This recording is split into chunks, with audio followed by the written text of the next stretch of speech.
Good evening, everybody. Welcome back into the Dragon's Den. My name's Digital Dragon. I am a 3D printing variety streamer here on Twitch and YouTube. We're coming at you live from both streams, so hope everyone's doing well today. Second to try and monitor a bit. So once again, I hope everyone's having a great day. We've been having lots of fun here at the Dragon Den, Digital Dragon 3D. We've got several machines that we've been working on. One of them that we will be talking about tonight that came in last weekend. For those of you that are in the local area, excuse me, and able to make it out tomorrow night, you'll be able to see a couple of these works in progress live tomorrow at our monthly maker meetup. We're having a monthly maker meetup tomorrow from noon to 7. If everybody's here and the store is open, we'll be chatting. We have a topic tomorrow is going to be, the 3D printer decision tree. How do I decide which printer is right for me? Do I build it? Do I buy it? I'm going to, just all kinds of, what are the questions that we need to ask to make sure that we get the right 3D printer for our particular need and what we're planning on. So that's the goal of tomorrow's maker meetup. And I will take a second to plug the store because got to pay the bills. We had 4 PDQ2 combos come in. One's already gone back out. We had 4 of the PD Max 4 printers come in. These are the big, large printers, 390, 390, 340. And I've got the Max 4 combos should be in next week or shortly thereafter. The PDQ4 or PD X plus 4 that we got in. Hey, Eagle the Dragon, how are you doing today? Business is doing well, buddy, and I'm feeling good. Feeling good. So that KD plus 4 that we have been working on, I did get the KD box installed on it. It's doing some weird stuff. I don't know what was going on. I wound up completely rebooting everything and updating firmware and stuff. And then I also had to remove it and re-add it to the KD Studio software. And it's been acting better since then. But print-wise, once we get a print going, it's printing perfectly well. Hey, Tinkering Techie, how are you doing, my friend? Giving YouTube a try tonight because Projects in Dad's Garage asked nicely in one of his streams.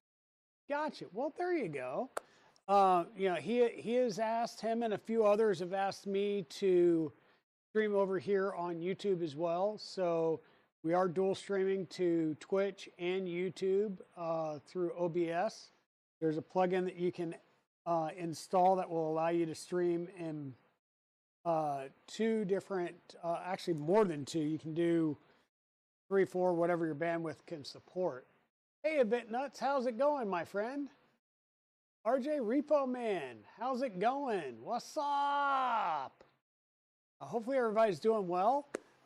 Tinkering Techie, I hope I see you tomorrow over here at the store. So you can take a look at a couple of the projects we have going on here live and in person. You got your first 2-color Stealth Changer print done tonight. Awesome. I have got to get started on my Stealth Changer. Maybe we can chat about that a little bit tomorrow as well. Hey, 3D Medic Vince, how are you? So yes, I was saying over the last week or so, we got in a bunch of our KD printers. So we've got the Q2Cs, Q2C combos, Q2s.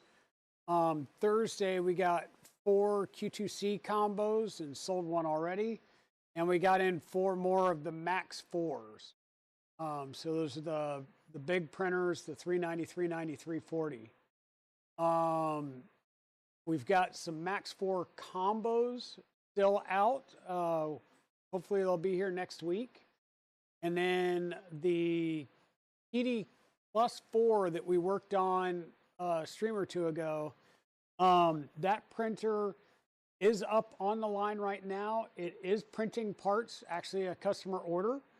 I'm testing out the box functionality on it right now. I finally got the Kitty box installed on it, and that's working out well so far. I did have some weird issues. Yeah, it just wasn't talking on the network, and it wouldn't stay on the network. So I did take the back panel off, you know, root it around, check things out. They use a USB wireless dongle in the Plus 4. So I unplugged that, plugged it back in, and it's been working fine since then. But I'd much rather see, you know, like a rubber ducky antenna or some other type of antenna than just a plug-in USB wireless adapter there. We'll see. But it's, like I said, it's printing. It prints very nicely. So I'm not sure what the individual's problem was, but it is working, or at least lane 1's working right now. Yeah, let's kind of take a look at the project that we have going on this evening, and let's see if our other camera will play nicely with us. Hey, Projects in Dad's Garage, how's it going? So let's see how long this, let me figure out why this is way zoomed in and everything.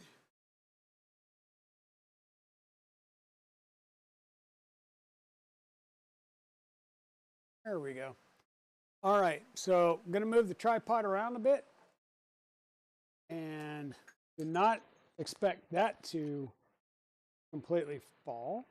So, yeah, a couple of things we've been working on over the last week. As you can see, we have a new cart here. 4040 extrusion. This is a full meter long. So there's meter long. There is a cross brace on both the top and the bottom. This is 3/4 inch plywood. I have another sheet in the back that I'm going to cut down the middle and do the notches for the bottom. And I have the holes drilled. This is going to get screwed down to the top 4040 and the bottom shelf. It'll get tied down to the 4040 using M6 screws with 40 series slot 8 T-nuts, hammerhead T-nuts. The original bolts that I bought were too long, so I had to get the next size smaller. I think it's M6 by 30 or something like that. So that I can actually tie this down. For now, I'm just using clamps in the back to make sure it doesn't shift. But this is the Abitnutz RatRig 400. As you can see, gantry's gone. I can't read chat where I'm sitting at over there, so let me see if anybody's popped in and said something.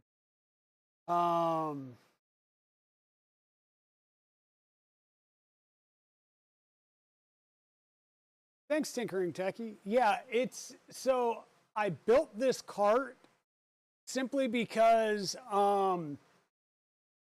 it's going to have a Venture XL on it. And I've watched a couple of people build the Venture XL, and I'm going to need something that I can move around while I'm building it.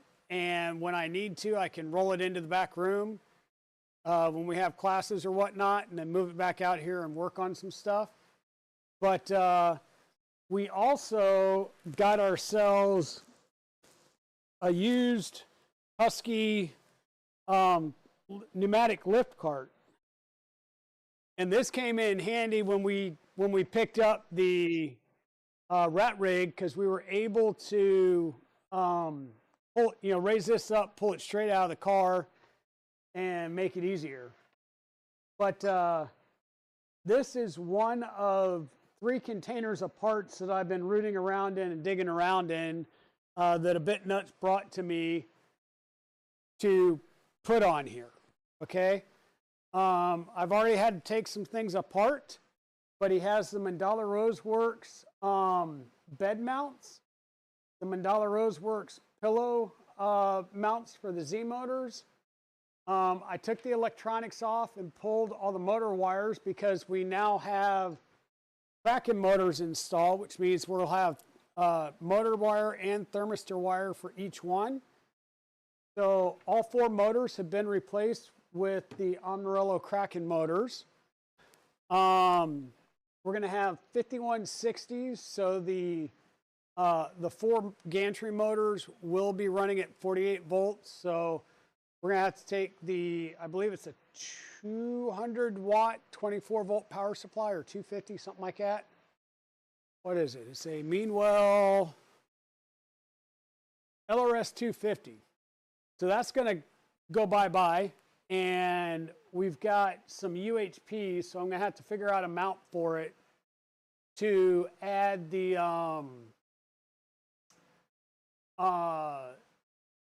UHP 350 48 and UHP 350 24 volt power supply in there. The 4 Kraken motors that will run the IDEX, because we're going to convert this to an IDEX. That's going to be running at 48 volt. The Z's will run at 24 volt. We're going to have, like I said, IDEX with tubes. So, do they sell a kit? So, RJ Repo Man, this is a RatRig V-Core 4 kit. They have it in a 300, a 400, and a 500 size. I believe you can still source them through Fabrico here in the States. When I bought mine, I did go through Fabrico to get it. But yeah, I've got the hybrid, I've got the IDEX. I'm having inconsistency between the 2 extruders, and I think it's a power issue, so I need to do an upgrade on my power supply on mine, which I will do once, at a later date. Hey, Timor, how's it going? So we're just showing off some stuff here, Timor. This is a new rolling cart that I've built. This cart was explicitly being built for the Venture XL, which is a 5-set kit that's 600 by 600 by 600. It's basically a supersized Boron 2.4. Uses 40/40 extrusions. I believe both ModBot and Canuck Creator have done video series on them. Everybody on that particular printer has told me, just don't even bother putting the Mellow electronics in it and just upgrade it from day one, which I plan on. And we'll do that build. Some of it will be done off stream, some of it will be done on stream. We also have the Husky cart right over here. This is a pneumatic cart, so it'll lift up, which makes it easier because we can lift it up so it's the same height as the shelf, move the printer over a little bit easier, and then drop it down, move it where we need to go, and raise it back up. RJ Repo Man, is this mods? Yes. So this is Abitnutz RatRig V-Core 4. I'm not sure, Abitnutz, let us know, has this ever printed?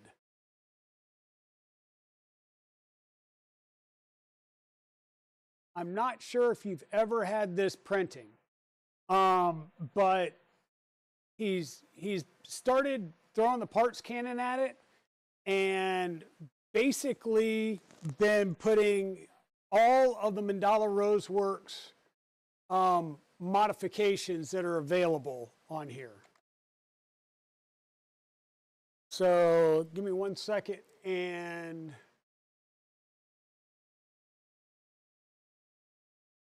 we'll take a quick look over here looking at the full display. You've only printed mentally on that. Okay.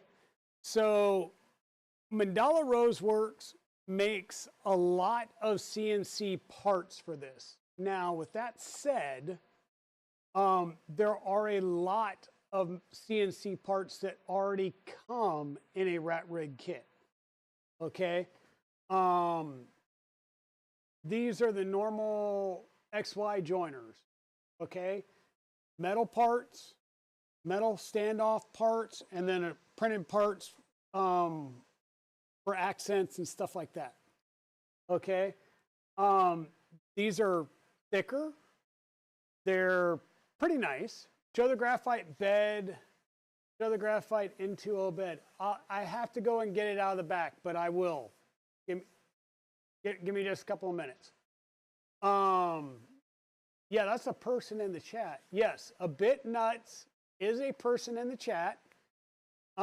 He is in the state of Ohio, and him and his wife drove his printer and several boxes of upgrade parts down here because I agreed to finish this build out. Okay. In LTX, I'll tell you, I have a RatRig 300.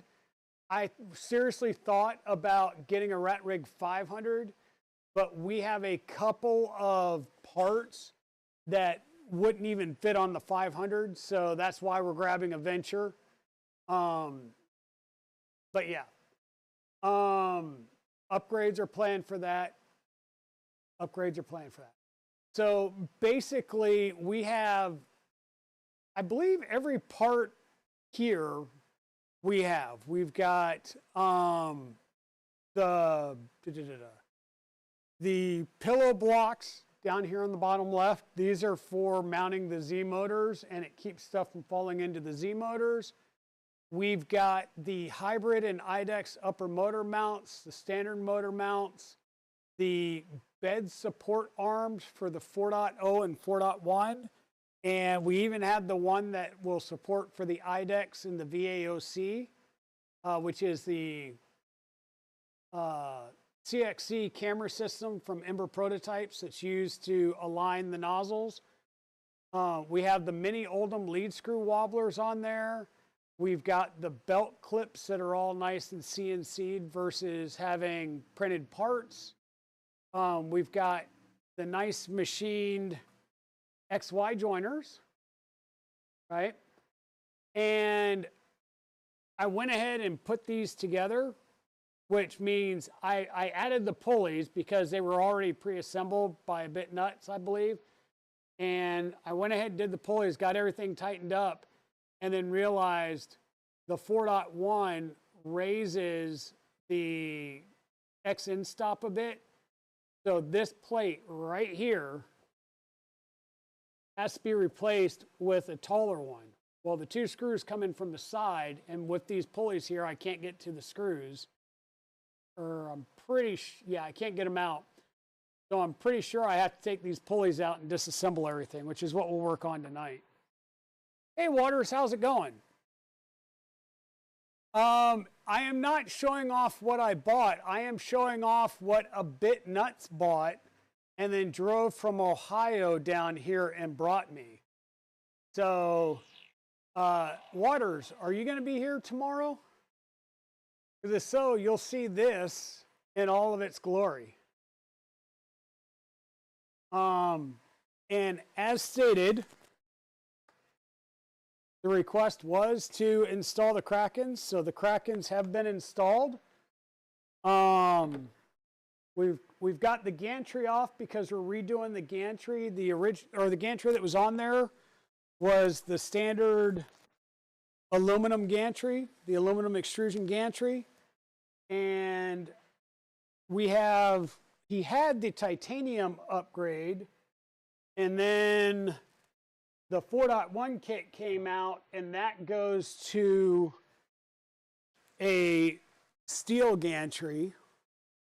So he's got the new rail mounted on the steel gantry. So we're going to go ahead and get this mounted up on the XY joiners as soon as I get the end stop plates replaced. Hey, Bearded Printer, how's it going?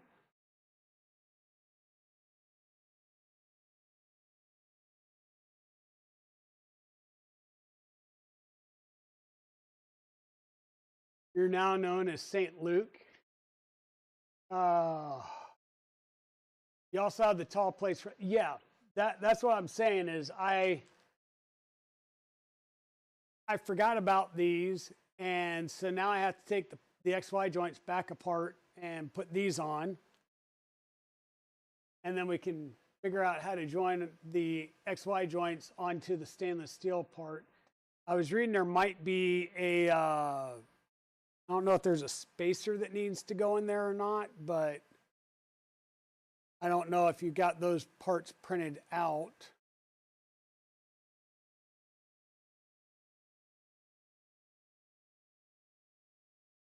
But yeah, that's what I've been kind of working on as I go through. Like I said, I've pulled all the wiring and I took the back panel off so that I can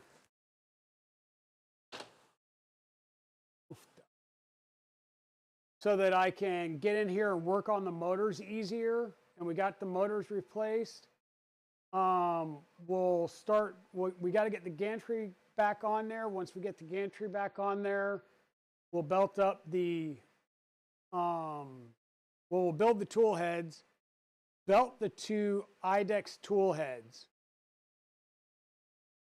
But we won't put the upper Y belts on yet, because you do input shaper and belt tuning, initial resonance and belt tuning without the additional Y belts. Those get done afterwards. And yes, when I did that, I did replace them with the 1.5 pulleys, and these do have the 1.5 GT tooth idlers. So I did put the tooth idlers on here.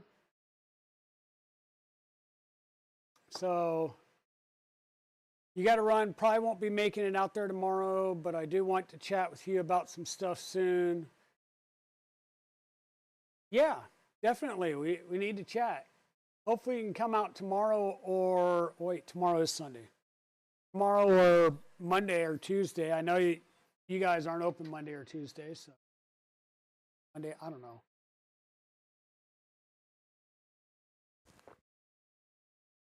But yeah, let's do a kind of rundown here of what we've got. Pretty much everything Mandala makes for this has been purchased and installed. The lower deck panel is normally a thick steel panel. He's replaced that with I'm not sure if it's 6061 or 7075 or whatever, but it's an aluminum plate, and that was just a little bit of weight savings. This thing's a little bit of a beast. I have pulled some of the cross bracing material off just because, once again, it's easier to work on things, and then I'll put those things back on at the end. Some of the cross braces, I'm going to turn them around so that the flat edge would be where a panel would be versus to the inside. It just makes it easier to do things inside the printer.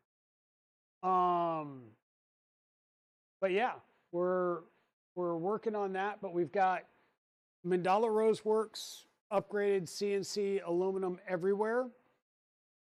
1.5 GT belts, and they're 9mm belts.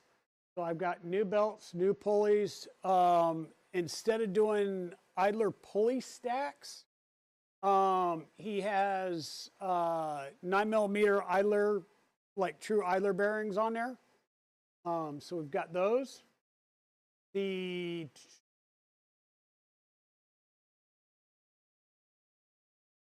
my mind. We've got the Kraken motors for the XY and the extra Ys. We've got the upgrade for the power supplies. So we'll be going to 48 volt for the Kraken motors, 24 volt for everything else. We're going to bring it up to an IDEX configuration running tubes. And once again, we've got Dollar Roseworks shiny parts for those. Bondtech LGX Lite Pro extruders. So the standard setup for a RatRig is Orbiter 2.5s and Rapidos. Okay, and we're going to go to tubes with, I believe it's CHT nozzles. One of these had a nozzle, one did not. So I'm not sure if there's another nozzle floating around in here somewhere. But yeah, I believe these are CHT nozzles. We'll have the titanium heat shield. So this little shield piece right here will come off and be replaced with a titanium one. And that allows better heat dissipation and minimize heat soaking and creeping in from the nozzle.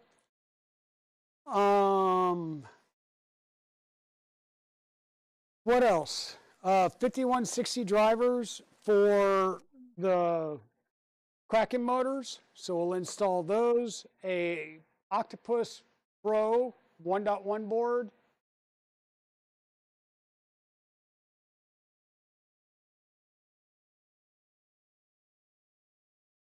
Trying to think, there's got to be something else. Got to put the VAOC in, which is basically the CXC camera to allow us to do the nozzle alignments easier. I don't know. There's parts. There are parts. There's no panels. I'm not sure if he has panels for them, but no panels were brought down. Yes, there's several versions of the Orbiter 2 boards, but if we're going to go with the, well,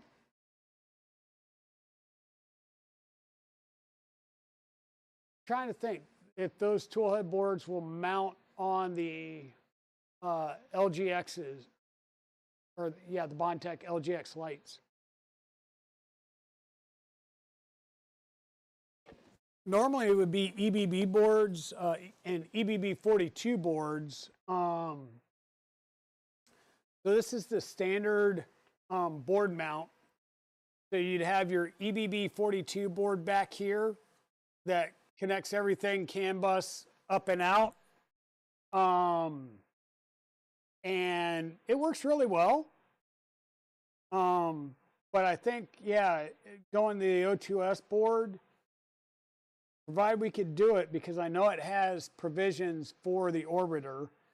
But yeah, we'll make some mods as we need to get that stuff printed. But yeah, that's what we're kind of been working on.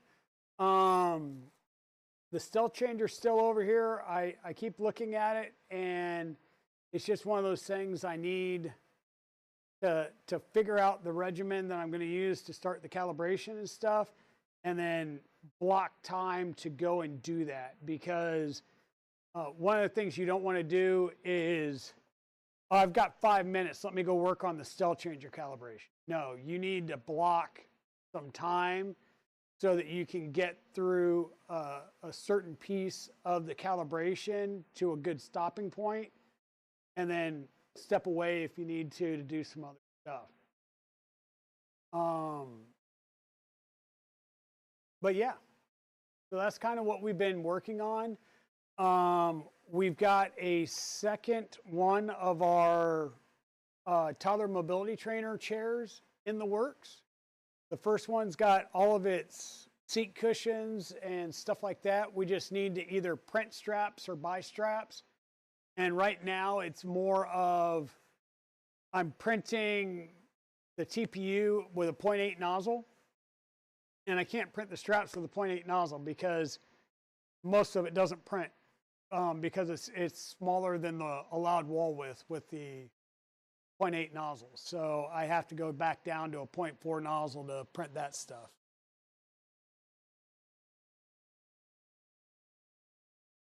We have another set of prints that are going that are going to be for the store. I'm waiting on some more filament to come in so I can finish those off. And those will be some cute little characters to have around the store. And then, yeah, just lots of repairs, lots of custom print orders coming in. I'm also starting to work on a lab rack set of prints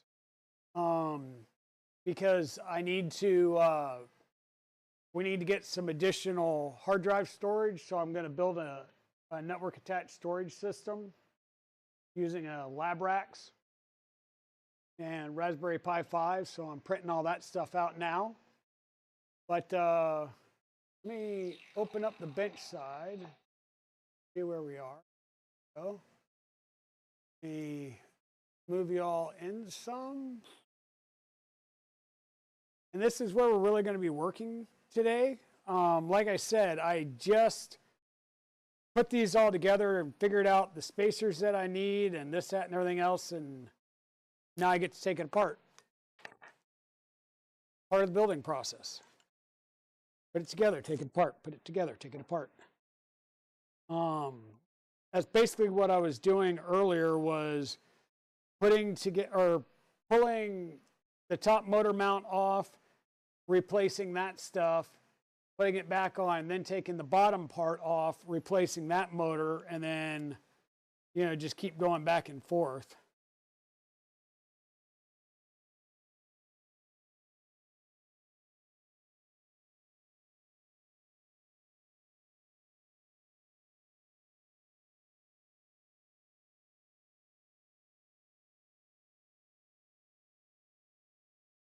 That, do that.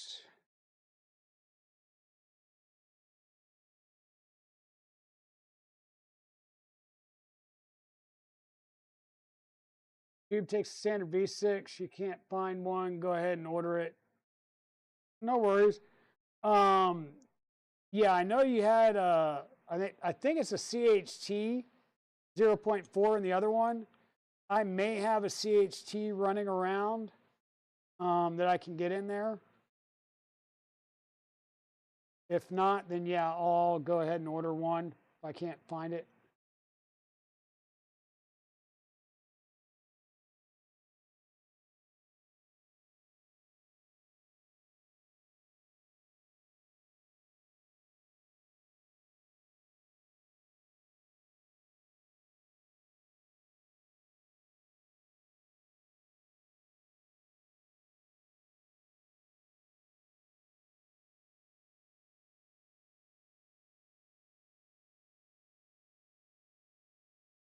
Hopefully this will just slide out.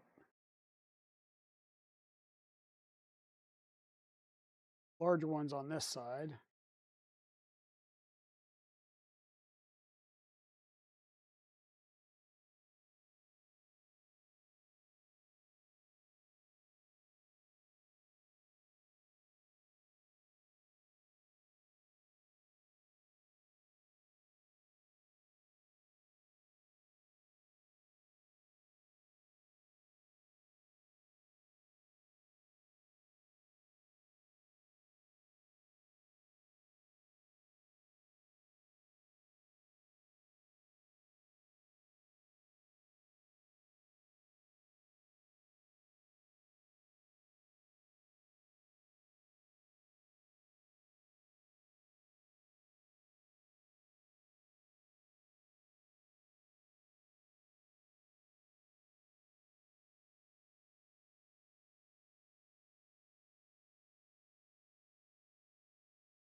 Yeah, what's everybody else been working on these days?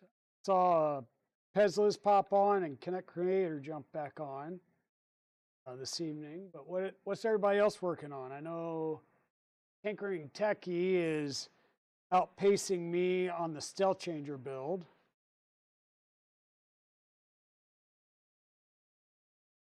But that's okay. I'll have him come over and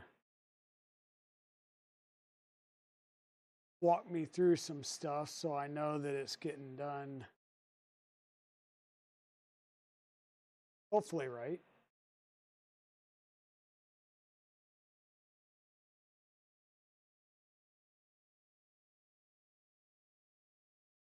Hey, Dank Think Tank, how's it going? We're taking apart the XY joint and idler bearings and having to replace this plate right here. This is a stock one, and when we go to the V-Core 4.1, they raise the X end stop up ever so slightly, which means these need to be upped ever so slightly as well. And so these are the Mandala Roseworks XY joints for the RatRig V-Core 4.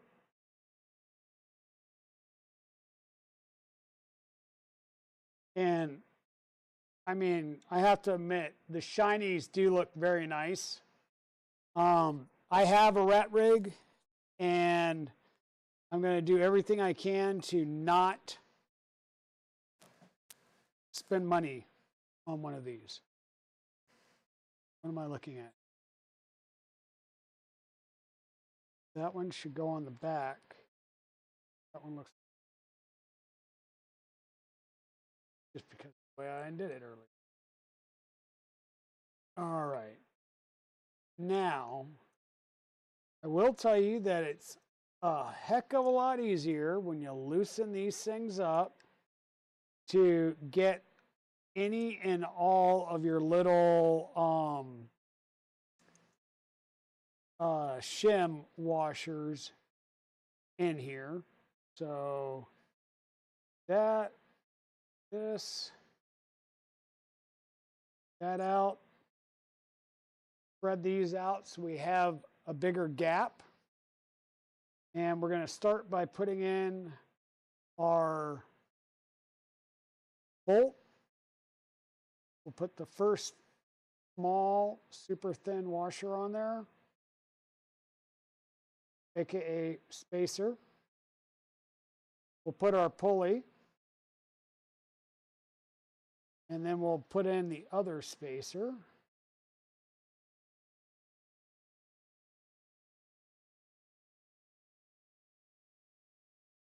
Shoot this down. We'll grab our thicker spacer, and each one of these is kind of gliding a little bit on some rails.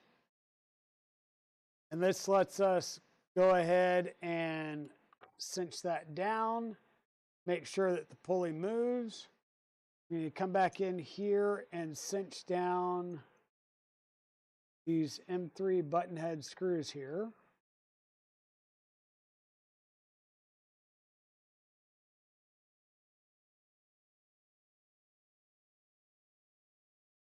Make sure that that pulley is still moving, which it is. We'll flip this over, kind of do the same thing. Pull it as far up as we can. Start with our bolt. Put in a shim washer. The tooth idler at this side. You'll notice that we really don't have a lot of room to play with, potentially. Really tight here. So take time trying to get everything in there. And what I found is push that other, whatchamacallit, in there as far as you can.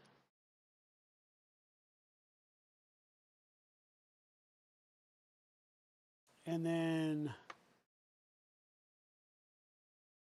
use maybe like another washer or something to kind of get it semi lined up where you can then take your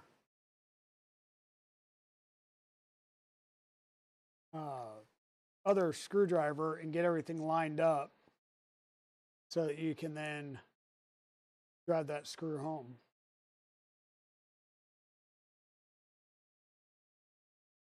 Screw home. Come on, bolt.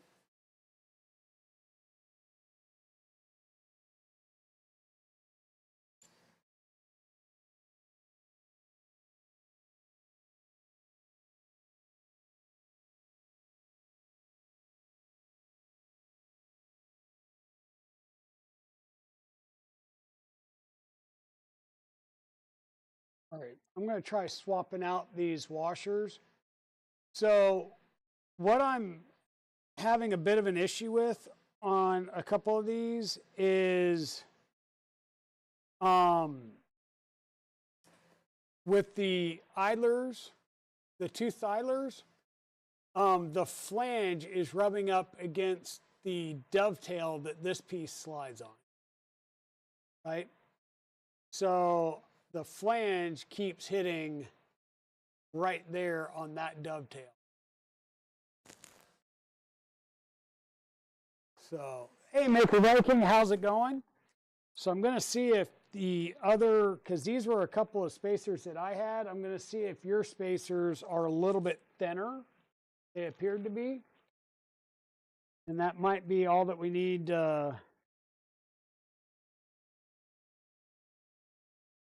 get that clearance that we need there.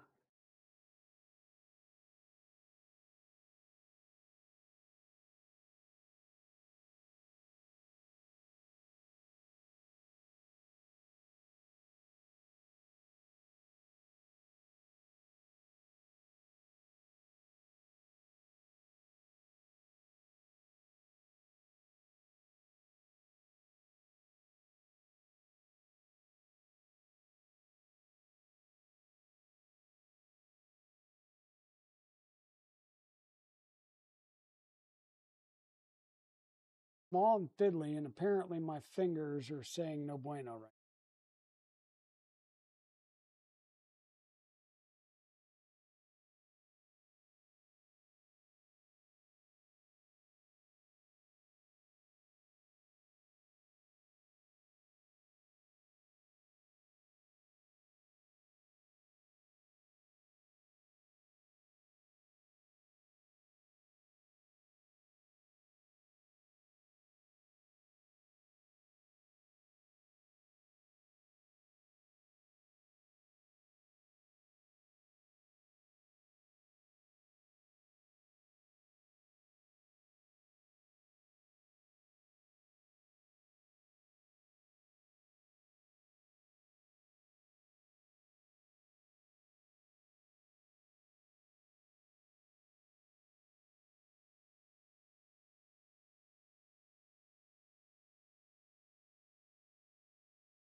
Brings it down just enough so it clears it and it's not catching it.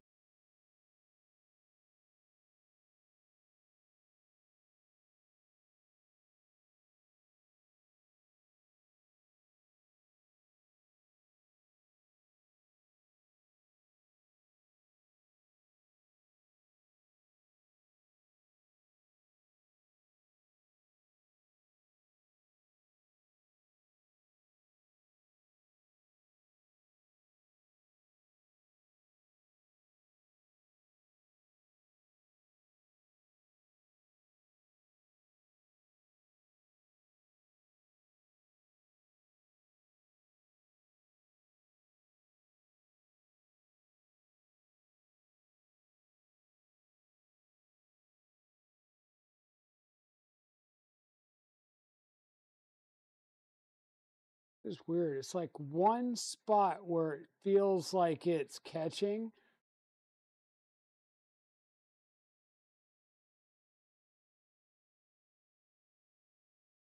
I might just grab a different pulley and see if it's a pulley issue.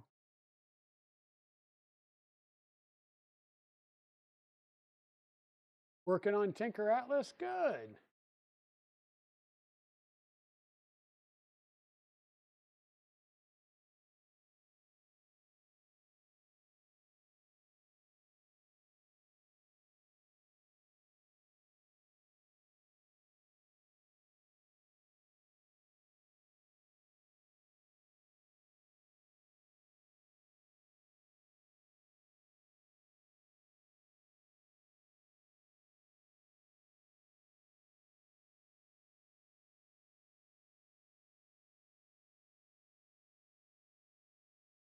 I think we got plenty of extra pulleys. The question is spacers.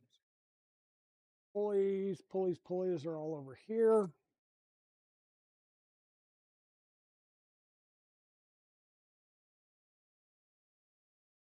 So if one pulley just doesn't want to play nice, then we'll grab a different pulley.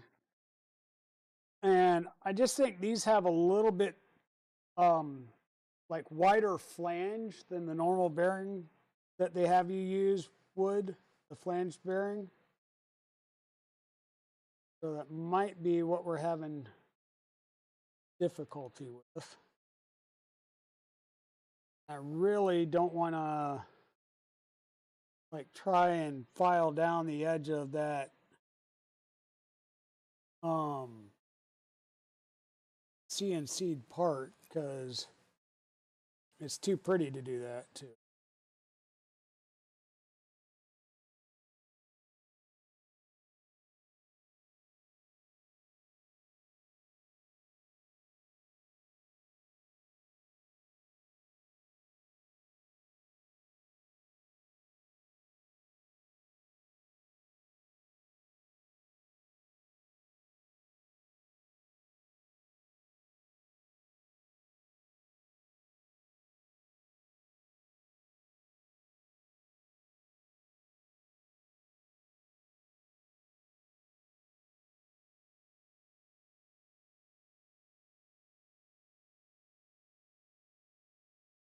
Right, this one's a lot better.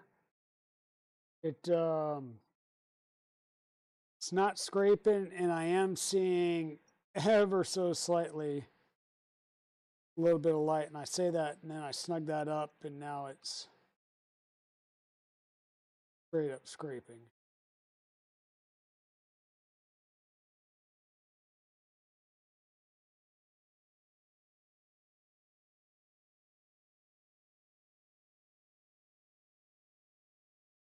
All right, there we go.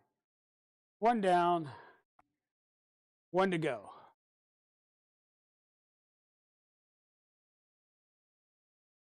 And I have to take the bearings back out so that I can access and take that middle plate out.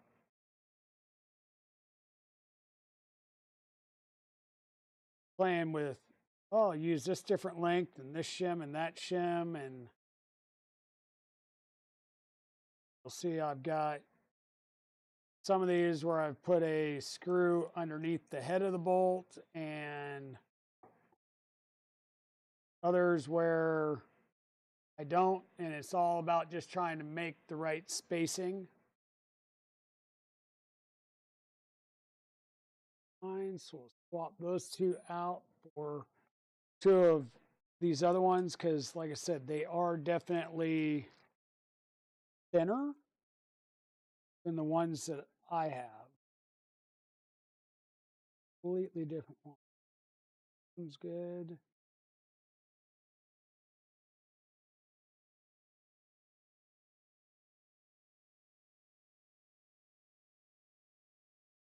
.5 brass shims.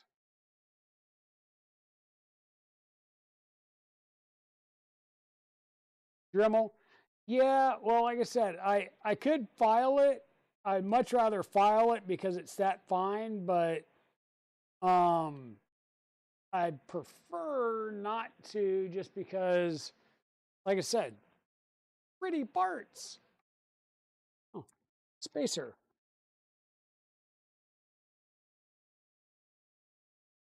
Okay. What were we doing? Oh, we're moving the centerpiece here.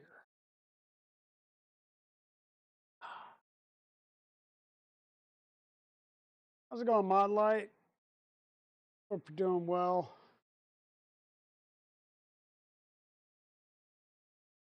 You're at the store, show you a few tricks. Good, good, good. K1 Max, Leote, riser times 4. So if anybody has a K2, Creality K2, and is interested in the DXC2 extruder, I've got a bunch of them. Feel free to hit me up and we can figure out shipping to you and get it shipped out to you.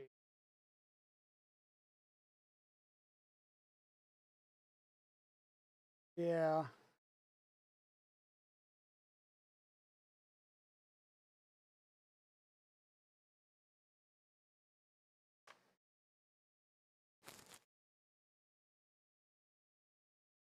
The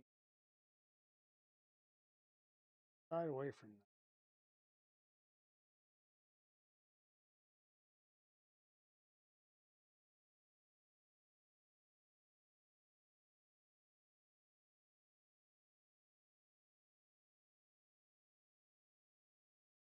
This goes there, this goes.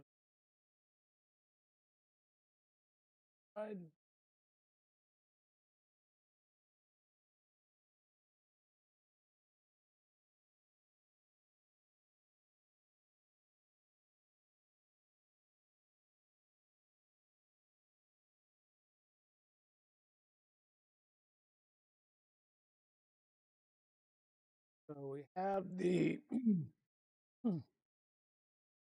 we have the Tech FT6 in the back that Sandhills 3D has been working on and off. We're going to be working to get that up and running as well. That's another pretty decent sized printer. And he was really looking at getting that enclosed. Not sure where he's going to go for panels or what, but he was looking to enclose it so he could do some ABS dash panels and stuff. But now that he's got a Kitty Max and he can do all that in the Kitty Max, he may just, I don't know, decide to get rid of it.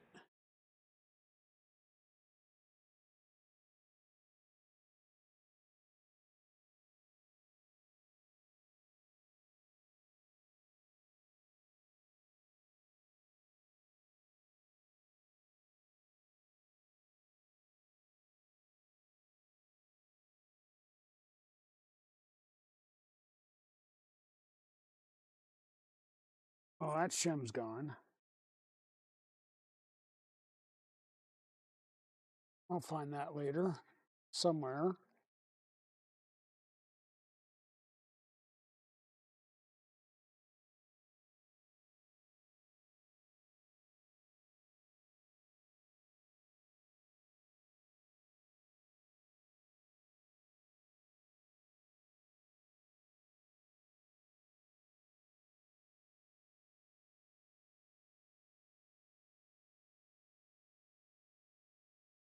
For the love of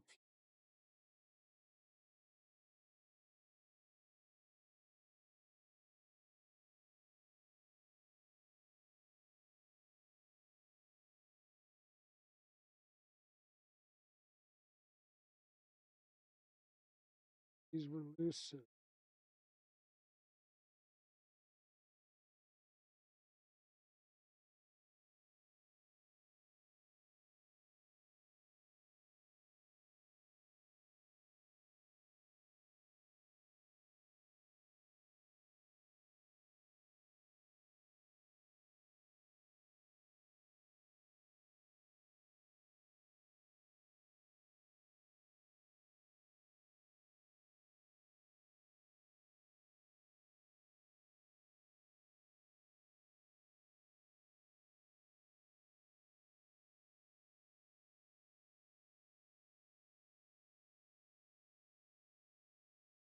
All right, we're still doing good. One more.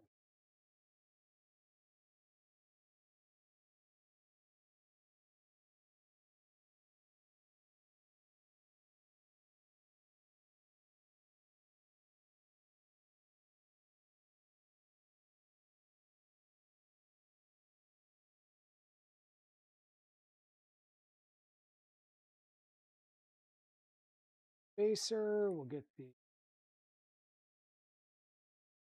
going.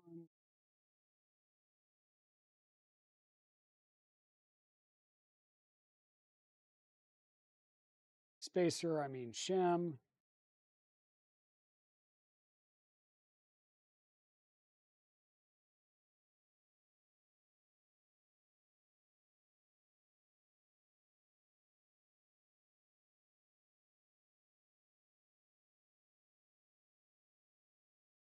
Going just good or just fine. Down. Righty. So idlers have been swapped out. That spacer, give you an idea. It's not a whole heck of a lot, but it's, believe it or not, that little bit is going to be the critical to whether or not you are hitting the end stop or not. So.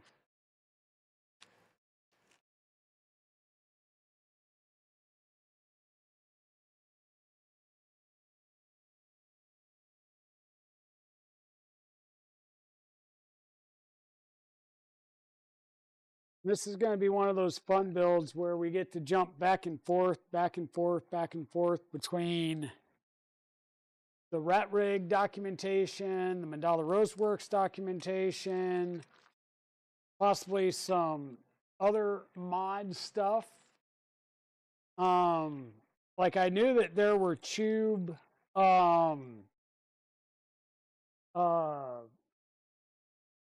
plates to mount the tube, similar to the stock one. This is not the stock one. The stock ones are black. I believe steel. This is aluminum. This has been, I think, bead or sandblasted. He's got a set of shiny ones, a set like this. He's got the originals, and this is the whole pattern for the Rapido. So the Rapido 2 and the Orbiter. And then the other one will be a whole pattern for the tube with the LGX light. Hey, Shenanigans, how's it going? How are you doing, friendo?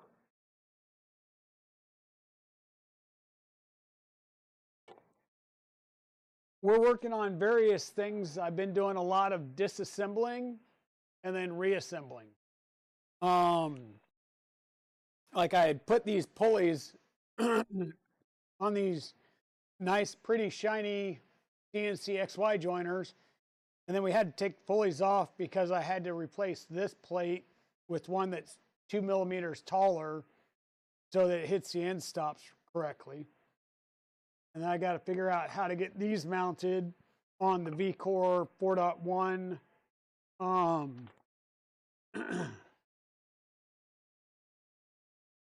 rail. So this is the new rail for it. This is a steel tube. He does have a titanium tube in the 400 size, but we're going with the steel one unless he's changed his mind. This is the standard aluminum rail, standard aluminum 2020 extrusion with your linear rail on it. The problem with this, the steel linear rail and the aluminum are going to expand at different rates in a heated chamber. And especially as we're starting to see with Phoenix, when you do dissimilar metals like this, on Phoenix, which is another 600 by 600 build, the aluminum extrusion will grow, I think, like 2 or 3 centimeters over that distance on the X and will bind.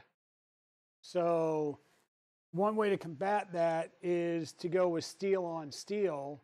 So you have less of a chance of it binding, and the joint mechanism here is slightly different as well. That's why I got to figure out how those joint, especially to these now. And if you want to see what the lightweight titanium rail looks like,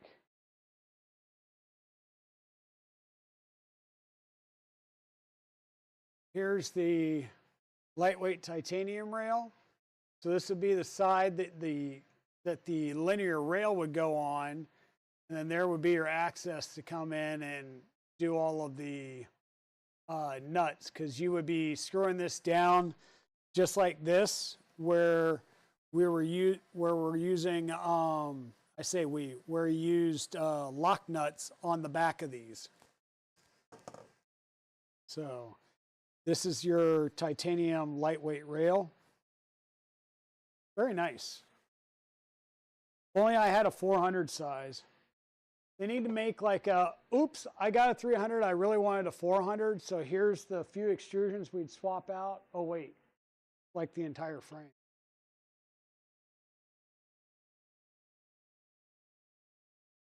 Hey, GXS 3D, how's it going? Hope you're doing well this evening. So yeah, this might be a stopping point for me because I'm not 100% sure. I'm looking at the XY joiners over here, and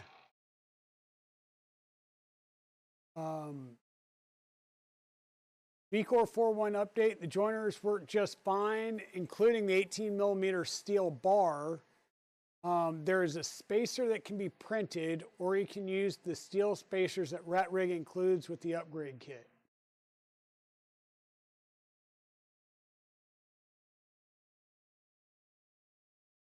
I do not believe they do a 3 to a 4 conversion LTX because the frames are fundamentally different.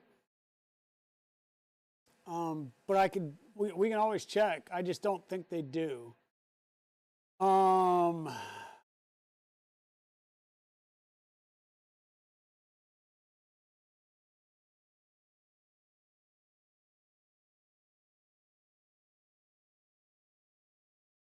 So Abitnutz, do you have the steel spacers that came in the 4.1 kit? Or do you have an idea where I may check to find those? I mean, I have the spacers, but I don't know. Post.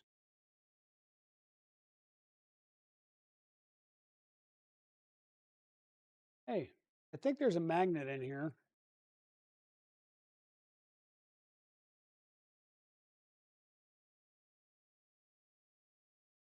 Balls. Bearings.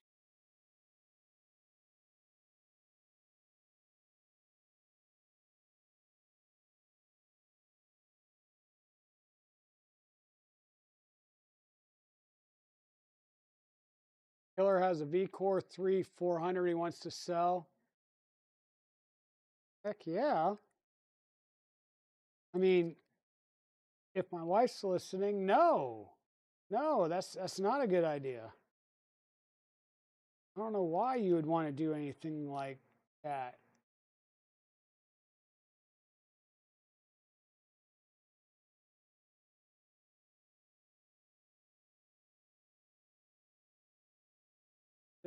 Back washers, 5 hardware.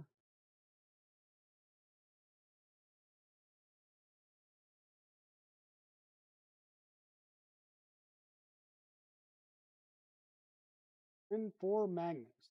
Yes. Yes, they are.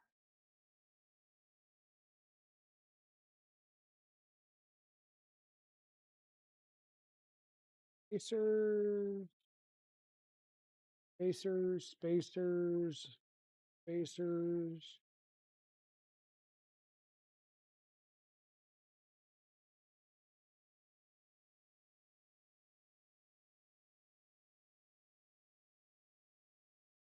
I see a bunch of stuff in here, but I'm not seeing any potential steel spacers.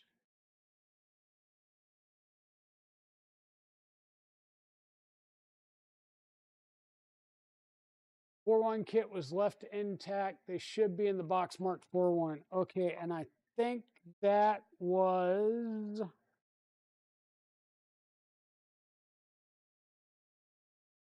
I think that was in the big blue tub.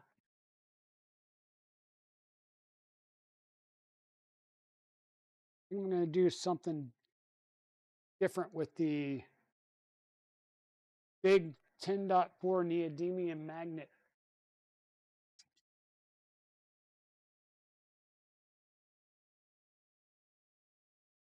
V-Core 4 IDEX upgrade kit with the VAOC.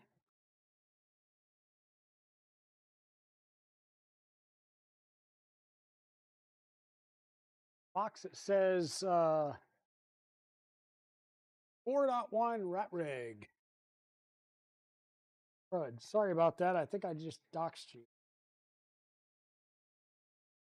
Did not intend to do that. Oh, would you look at that? Another orbital tool board. I don't know what we're going to do with one of those. Hardware pack wiring. Orbital. Okay, so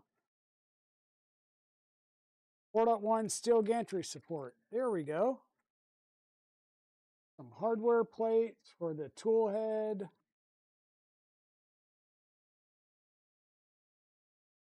Huh. So let me do this.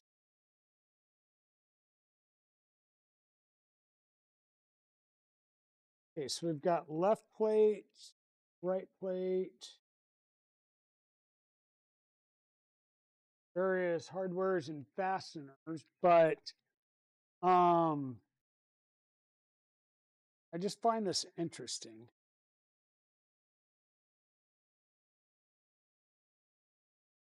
This is the new RatRig spool plate. Nice anodized aluminum.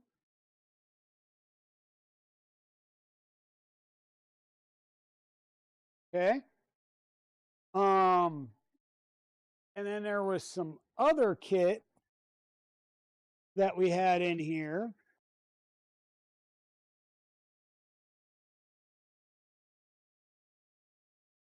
That had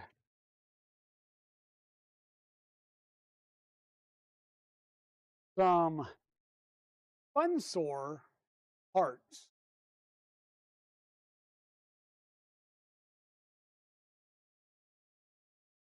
Right? So Funsor, RatRig.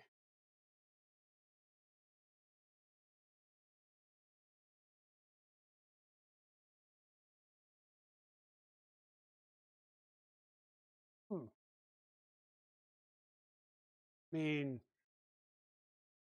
don't know about you, but this looks very much like what the Funsor one had out there.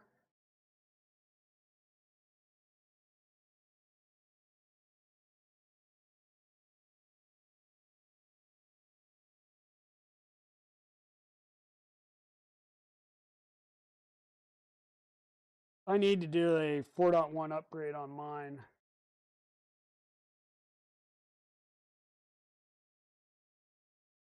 Need to do the 4.1 upgrade on mine.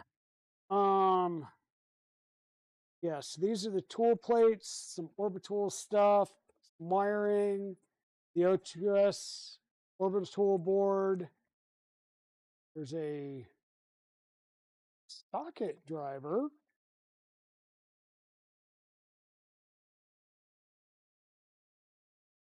M3 nut driver. That's kind of nice tool to get. So this would be to fasten your fasten your rail to the steel bar. Steel gantry support. Steel gantry support. So those are the two parts that I believe we were looking for.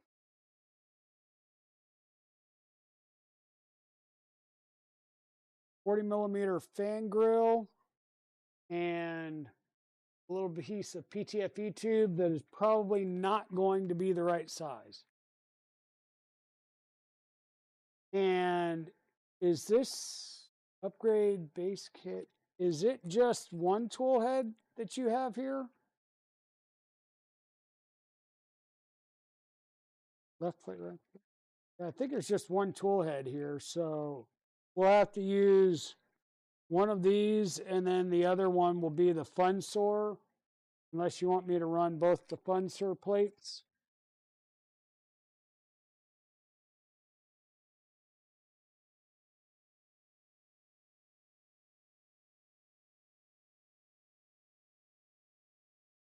Just did that, and then looked over and saw the screwdriver.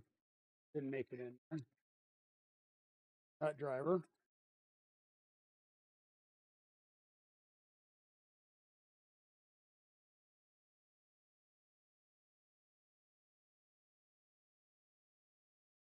Okay.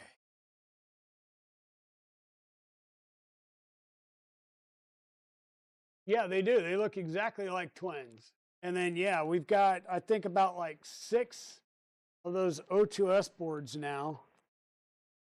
I think some of that may have been somebody, you know, kind of like me. Oh, it's going to take this long to get in. I'll buy it from here because it'll come in quicker, and then I'll just have spares.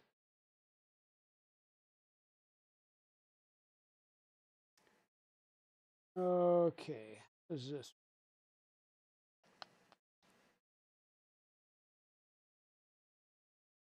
Unthreaded, threaded, and slot.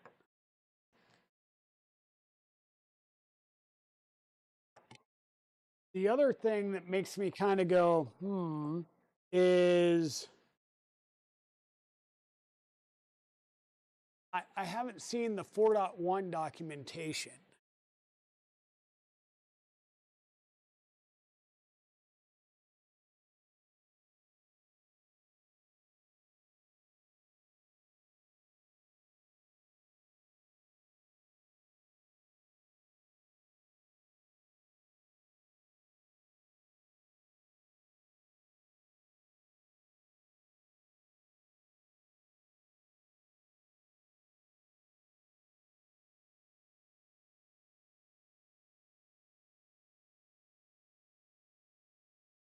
Correct. The version of the OTS boards for the box that had all your other OTS boards, they are marked on there.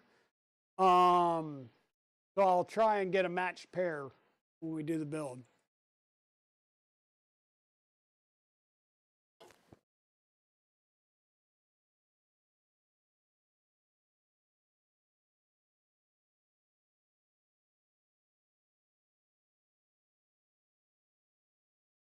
I'm sorry, what I'm trying to do is look and see how these spacers get used and how we join this to the XY joints. But yeah, I mean, if he's going to sell that V-Core 3, that would be really, really cool. Let's take a quick look at something. RatRig. Gracious.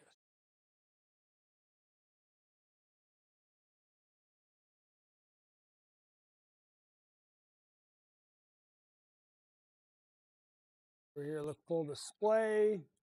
V-Core 4.1.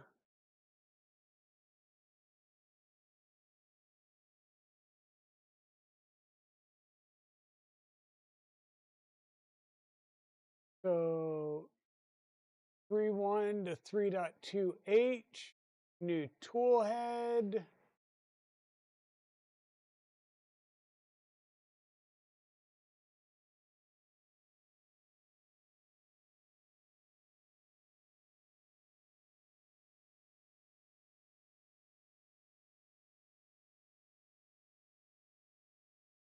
Yeah, I'm not seeing any type of upgrade to the 4.1.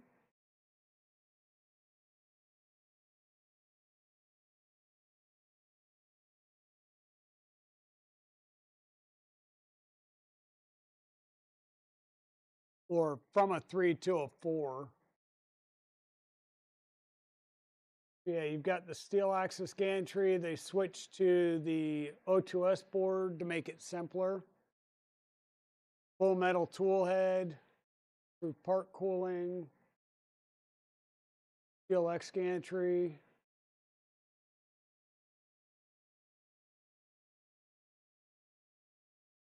And there was a new Rat OS upgrade, which was pretty interesting as well.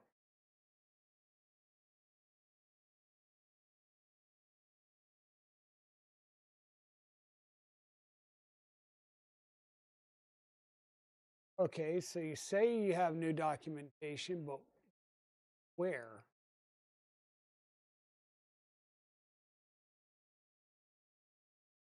What did I do that I just...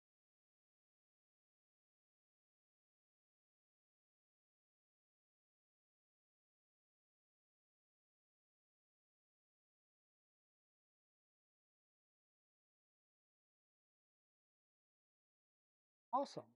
Google is completely lost.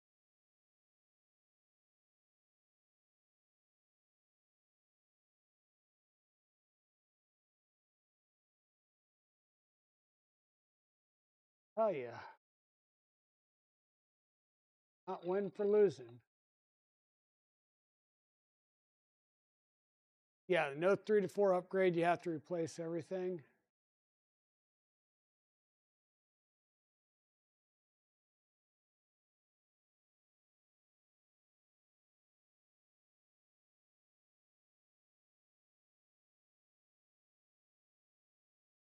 So I see under their Dosuki guides, whatever it was, it finally did whatever it needed to. 3D printers, CNC, camera sliders, rails, enclosures.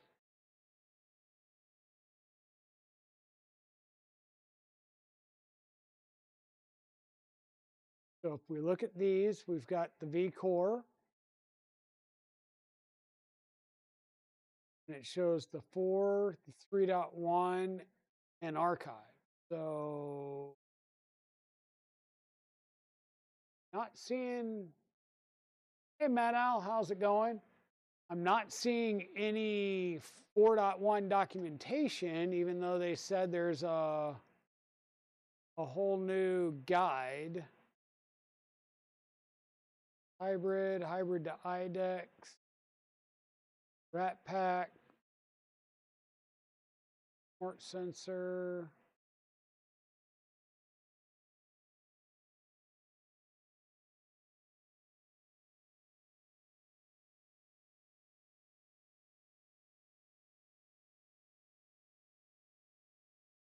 Oh, this platform's deprecated. Wiki.ratrig.com. That might be the issue if I would actually read.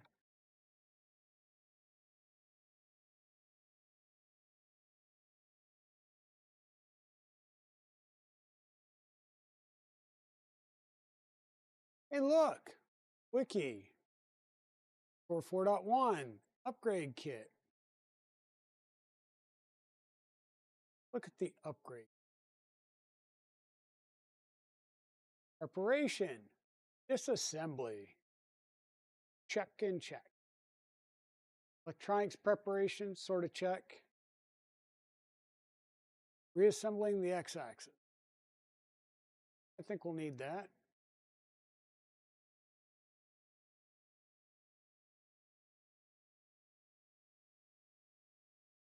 Look, move your stuff from point A to point B.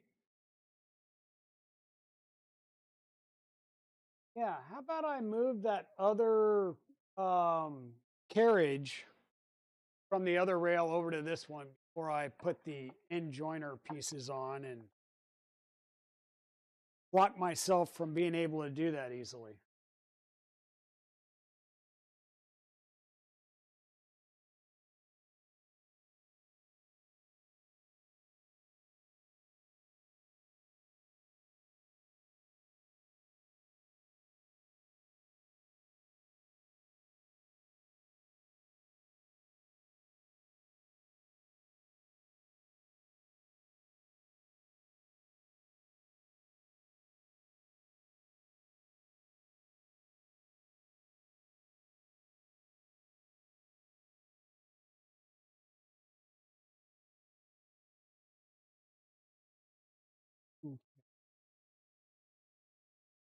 aside. Side.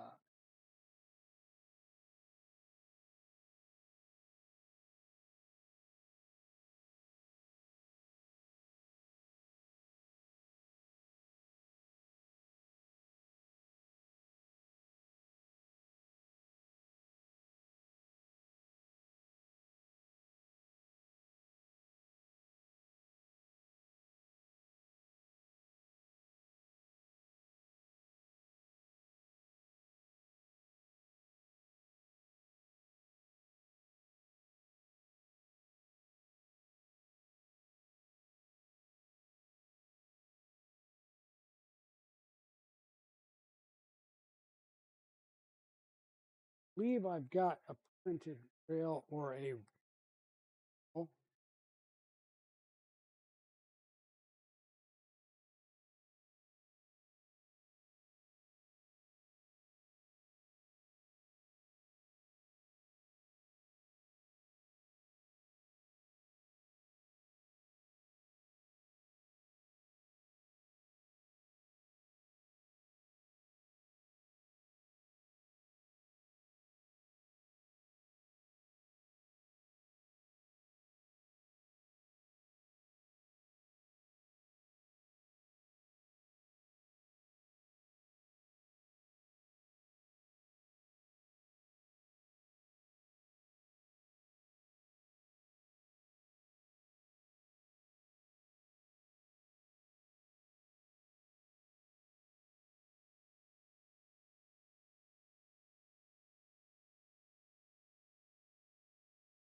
Okay.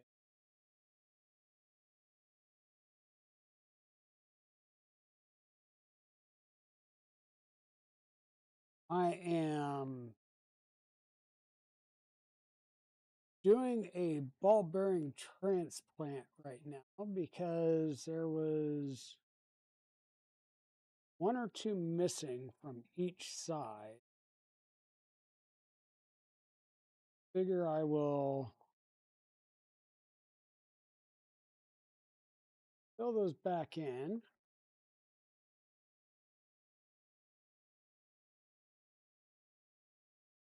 On our plastic guide. Oh, gracious. What is up with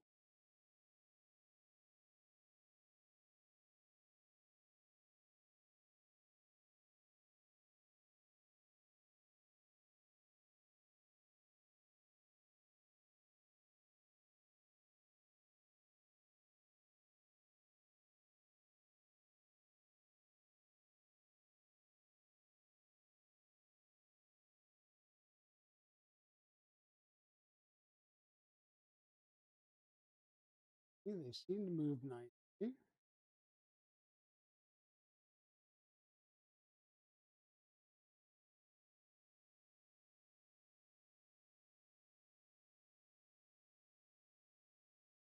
Trying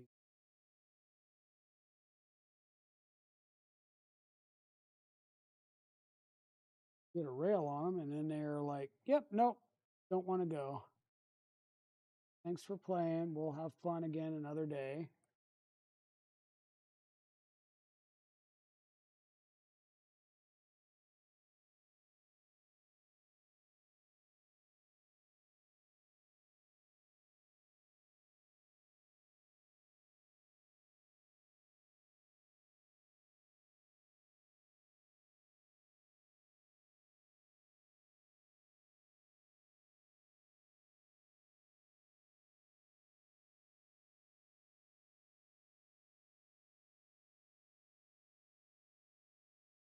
So where that one went,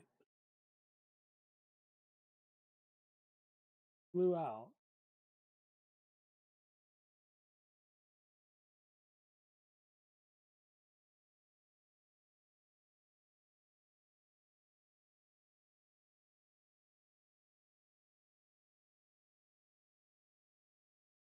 Hey, Pete, how's it going?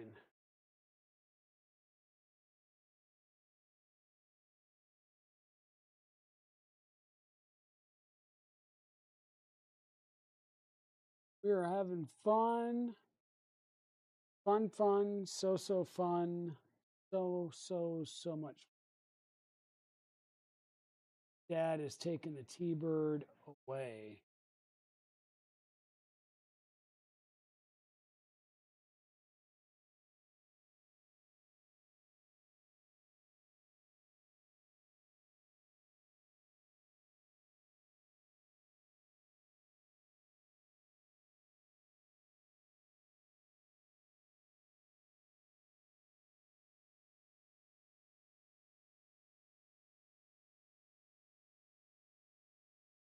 Not sure what's going on. These balls are not wanting to move around in a nice uniform manner. So we're going to give them a little bit of encouragement in the form of some EP2 group.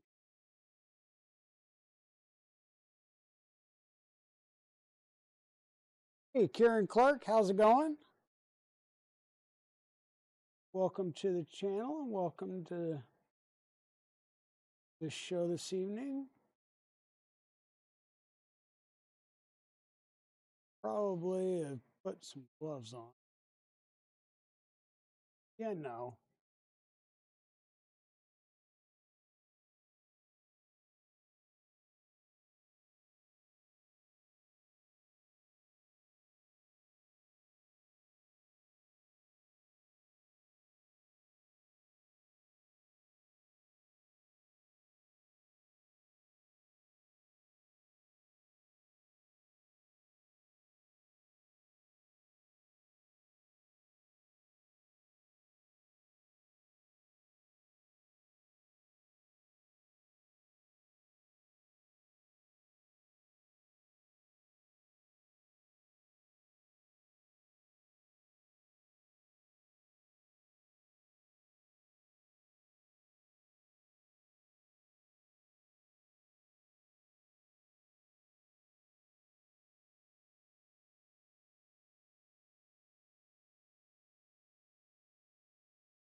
Weird.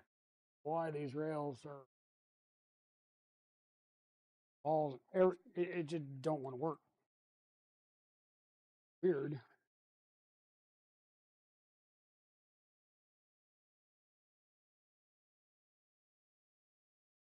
Try this again.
just like before. As soon as we start getting any pressure on it, boop, balls come out.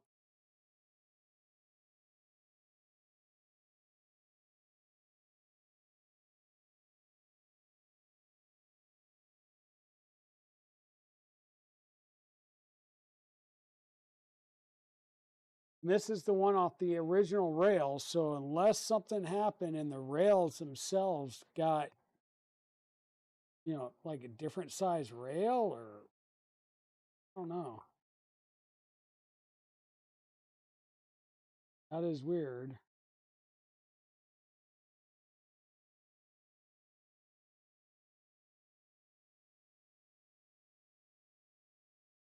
Put all the balls out.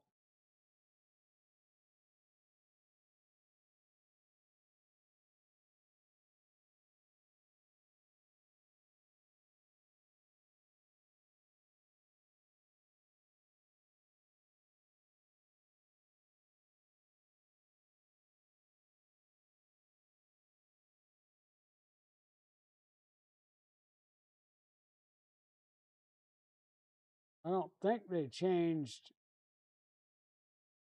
It wouldn't have changed rail size. Rail wouldn't have even attempted to go on if they changed the rail.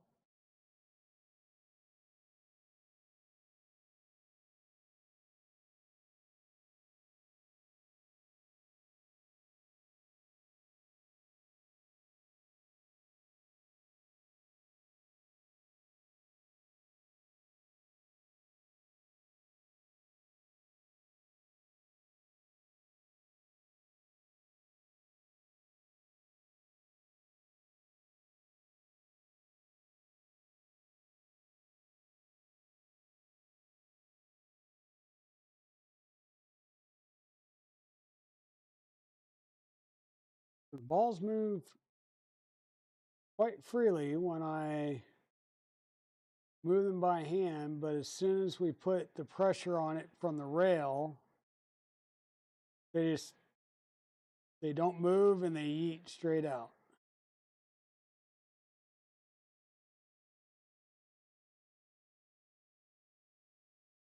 And normally the plastic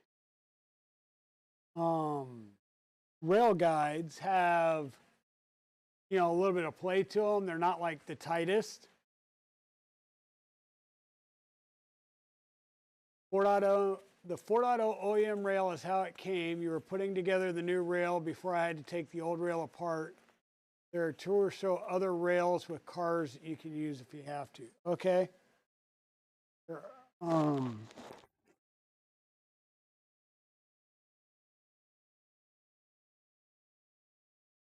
I think those were down here at the bottom.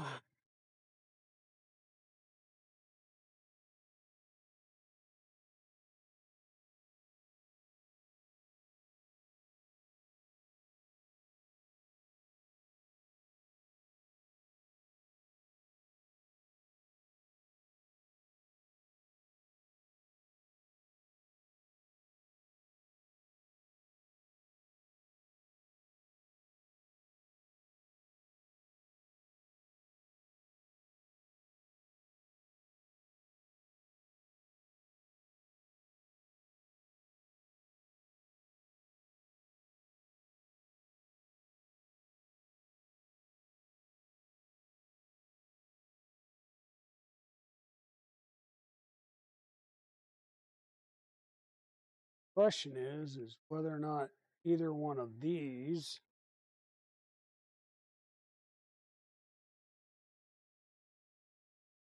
slide on the rail decently.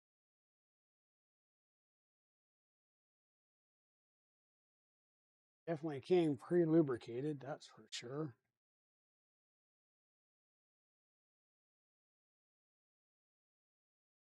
Oh yeah, now see that slid on like it should. There you go. That's all we needed to do was just this way. We just needed to switch over to a different rail carriage, and apparently that worked out just fine. So go ahead and get this second rail carriage on here before I forget.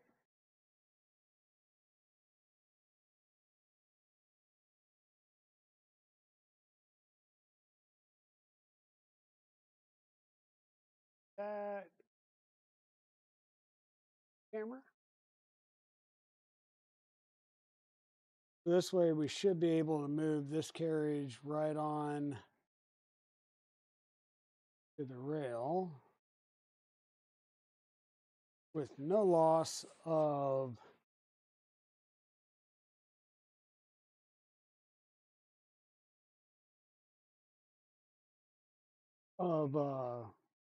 anything. Go ahead and put this one back on that one. Put this away.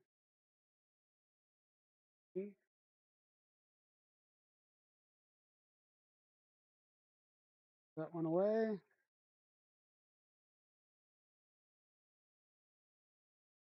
And off stream, I'll try and get that other rail and see if I can get it on, or this carriage onto the other rail that I just pulled that carriage of. And so we don't cause ourselves an accident, we'll follow suit with what you did here and just put a little bit of tape around it to make sure that it doesn't go anywhere on us.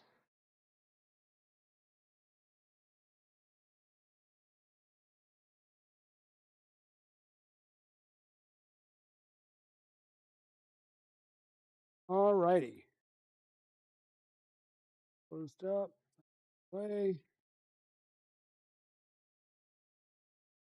Now, rails on there, rail I'm assuming was aligned.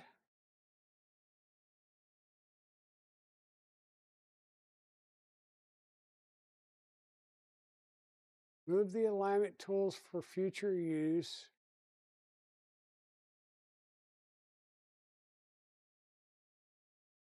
BC41 XY spacer printed part. Install one XY spacer printed part onto each end of the gantry as shown.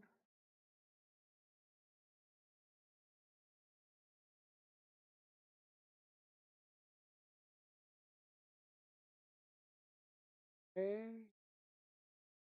And set it aside. I'm assuming that is to keep the carriage from yeeting off. Build these.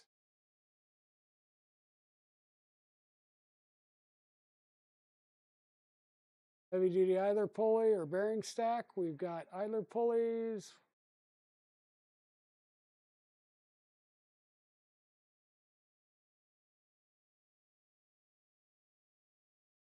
Left. Up, down, right.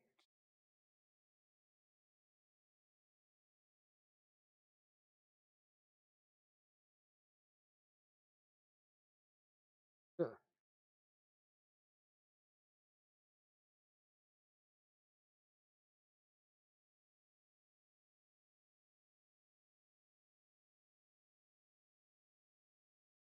Would be the part. Okay. Assemble the gantries. Grab the joiner, X gantry assembly from step 7, align one end of the X gantry, make sure that the square T-nuts on the Y joiner are aligned and the cutout on the X steel tube is shown.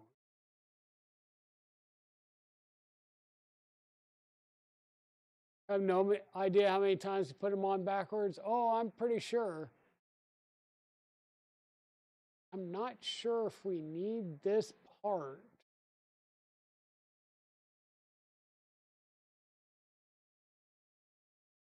For these.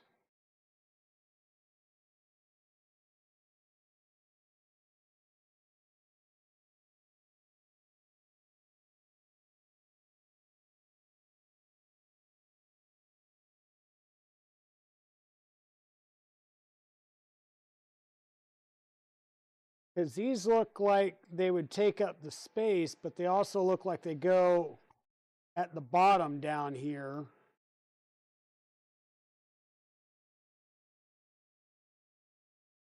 Versus the top.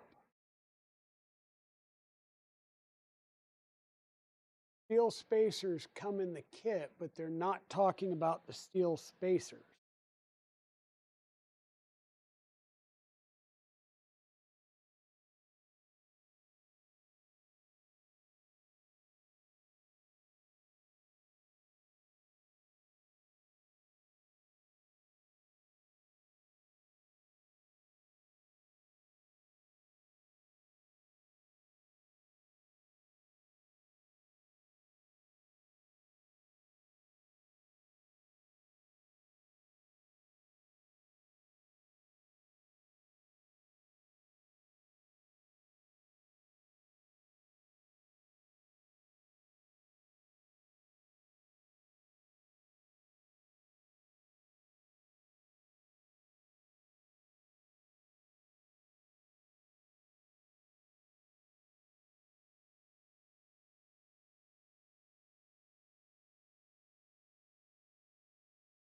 So it doesn't talk about these steel spacers at all.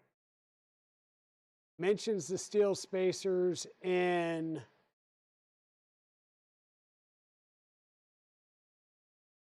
the Mandala Roseworks. Did I miss anything? Tools, bunch of tools.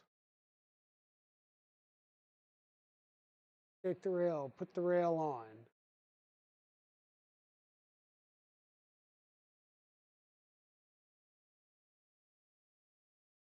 Because this printed piece is basically setting the gap at the end of the rail to where a nut from the top would go in, and we don't even have that nut on these. So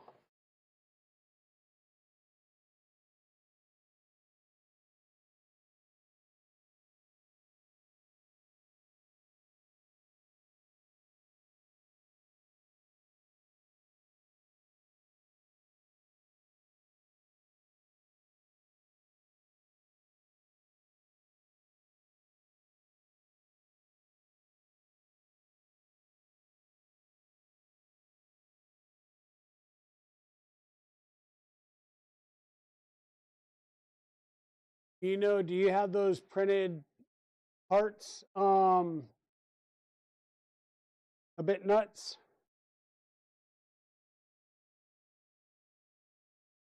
I said I really don't know how tall those are, and I don't think they would even fit here.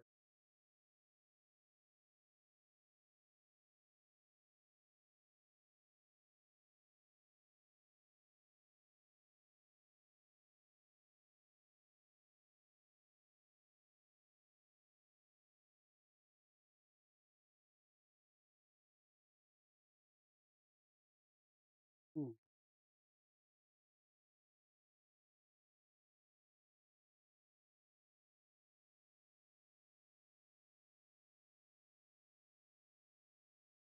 What screws are they? Bottom of the.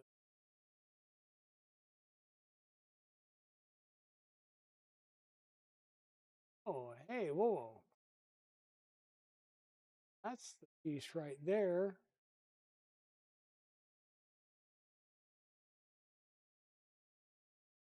Steel gantry support. Okay, there we go. Goes on at the bottom, and then we put in T-nuts. I knew it would just take me, 800 minutes to actually pay attention, look, and see what I'm supposed to be doing, right?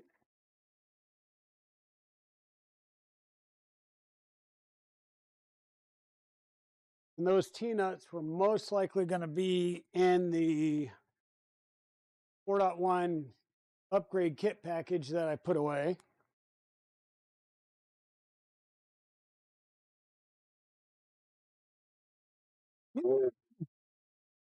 Excuse me, folks.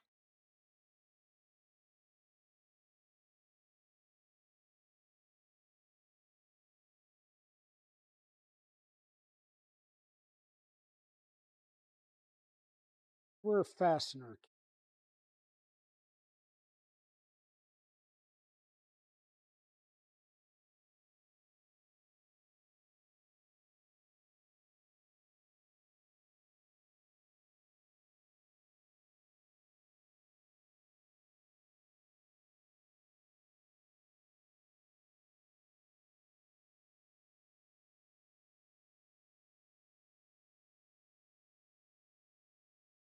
Five by 8 cap head screws.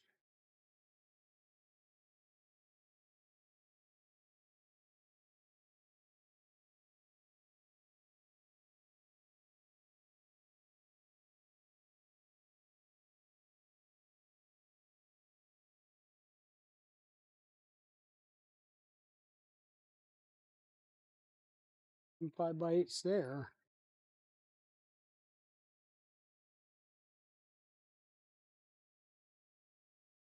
We'll take them from the original pieces. Is probably where we're supposed to get them from.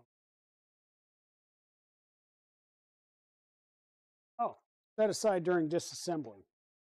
If I read,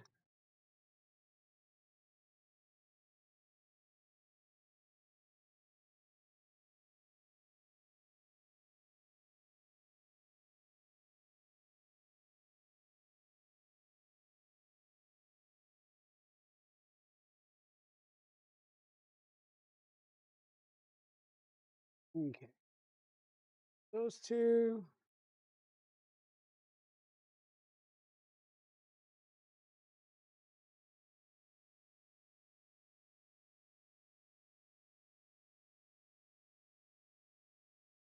And those two.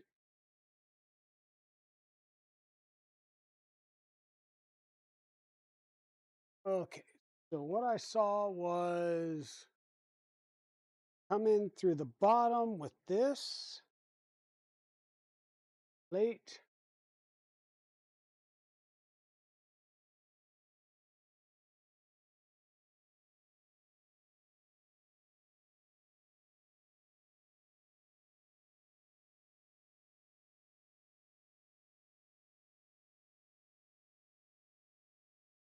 These are in 5 by 8s, but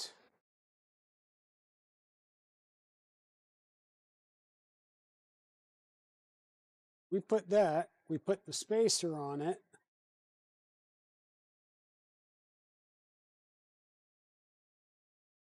That doesn't give us much purchase. What do you think? Update to a, you bought it with all the printed parts in it? Okay. I think, provided I have them, we're going to switch over to M5 by 10 socket head. Just give us a couple of more threads to work with on those T-nuts. And a little bit of wiggle room.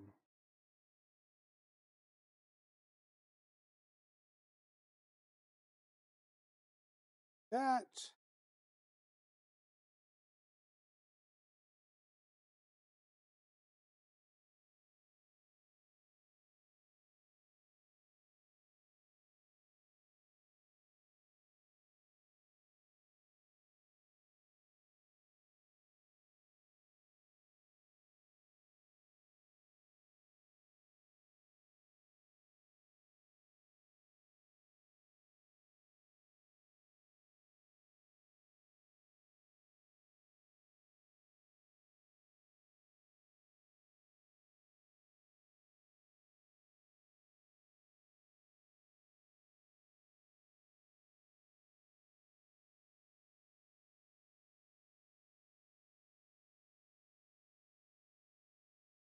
Inside there.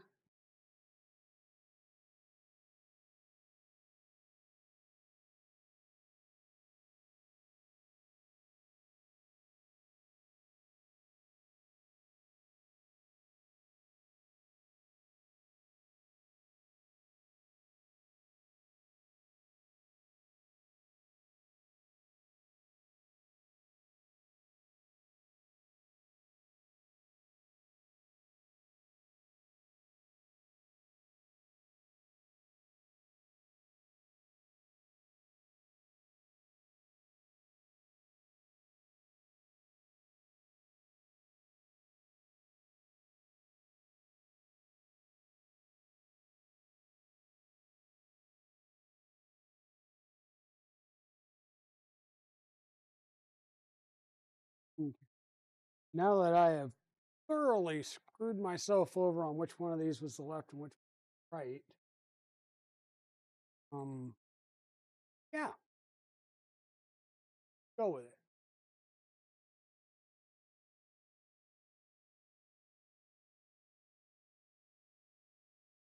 Thought I had Mandala Roseworks.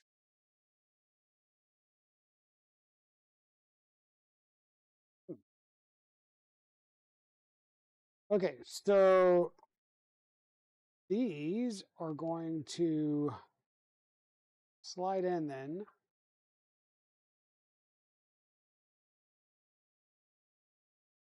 Oh, yeah, they are not.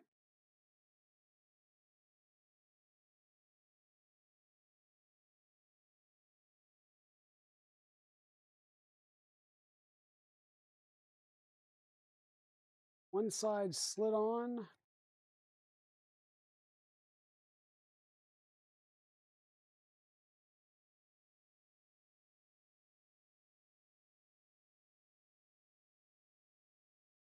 And the other side slid on.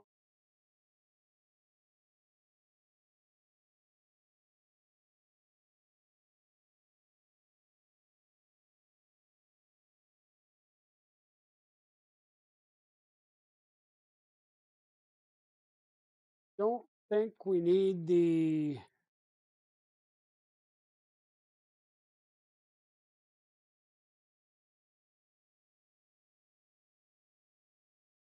other parts.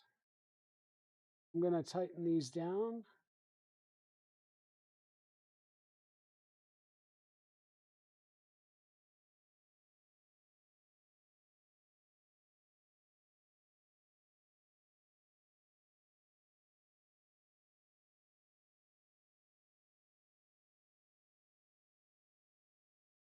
What I'm going to try and do is line these up with the edge, right at the edge here.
Now I'm assuming once we get these on here that we may have to adjust these ever so slightly to make sure that we don't have a cattywampus gantry. But that's going to get us started for now.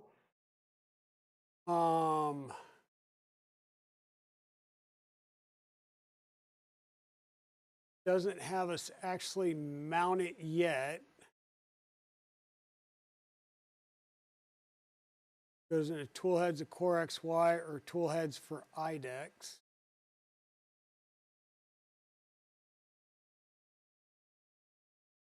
Double them on a known flat surface. Okay.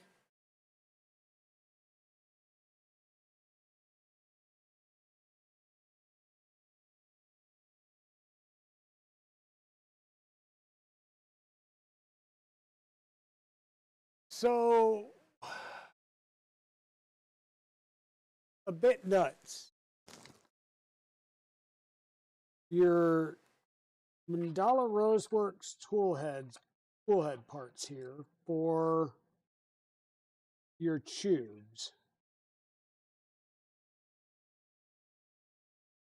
Do you know, do these work with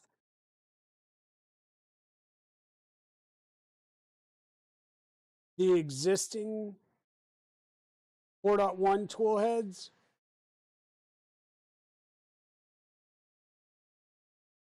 We got a standard top plate.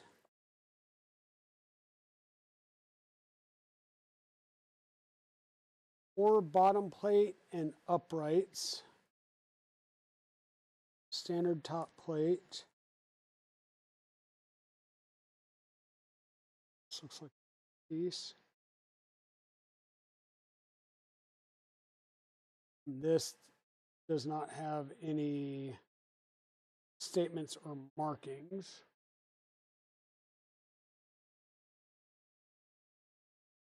You had Fitz trying to thread the belt through that. I was either doing something seriously wrong or there wasn't enough room. Eventually went back to the other XY parts. So you had problems working with these parts and then you went back to the other parts. That will be good to know. We'll give this a shot, and if we have to, we'll also go back to the other parts.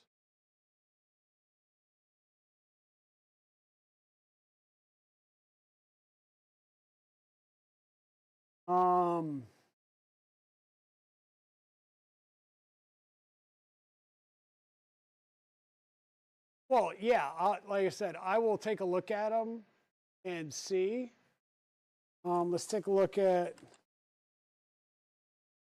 Mandala Roseworks again, RatRig.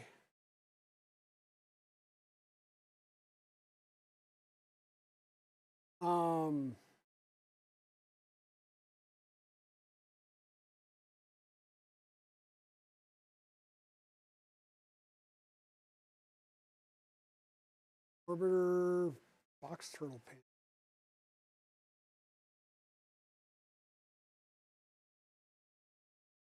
So motor mounts, check. XY joiners, check. New metal plates for the joiners, check. Hybrid IDEX upper mounts, check. Bed support arms, check. Oldhams, check. Belt clamps, check. Pillows, check.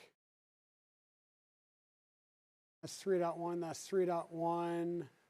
This one you've already got as well and swapped that out, so that's a check.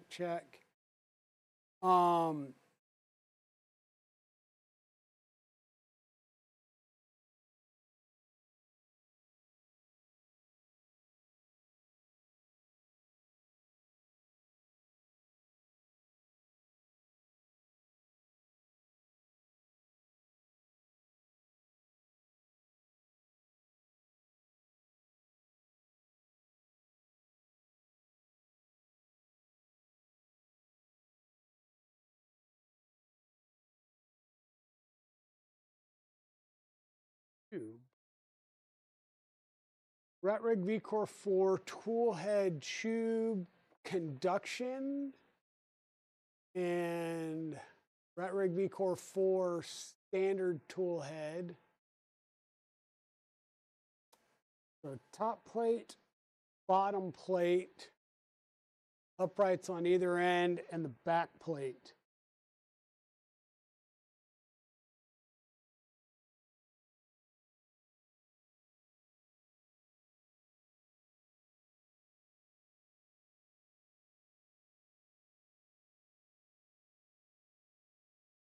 Okay, Mandala tool head should fit either 4 or 4.1. They have an option area that lets you get what you need. Wayne and I actually spoke. He told me what to order for a tube install. Okay, the 4.1 kit, they changed, obviously, the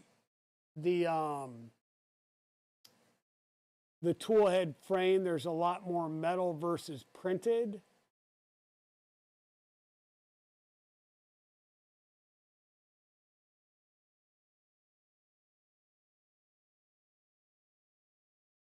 I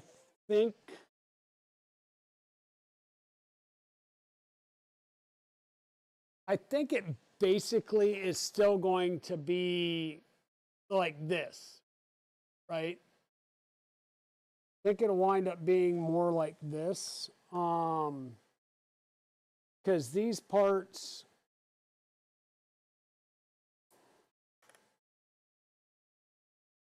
in essence, will go there.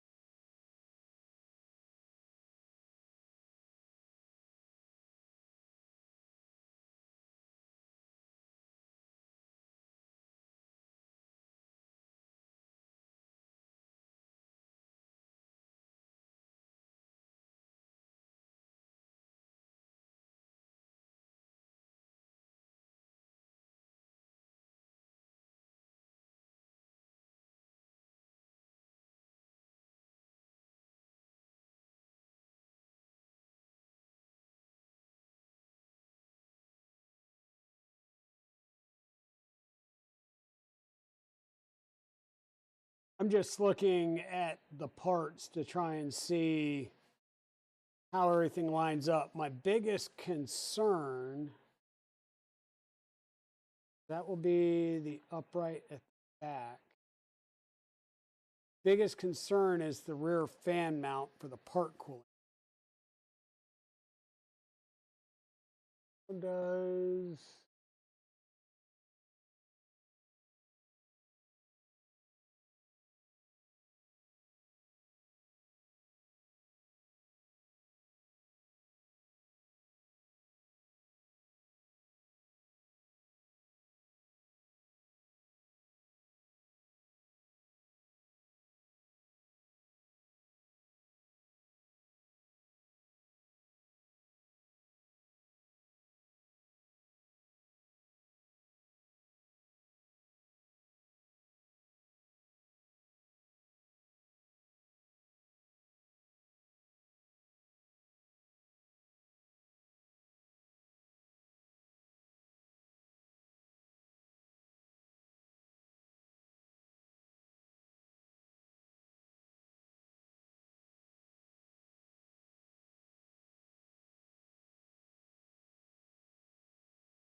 so I think what I'm seeing and what I'm hearing is rather than follow the 4.1, maybe we need to follow the 4.0.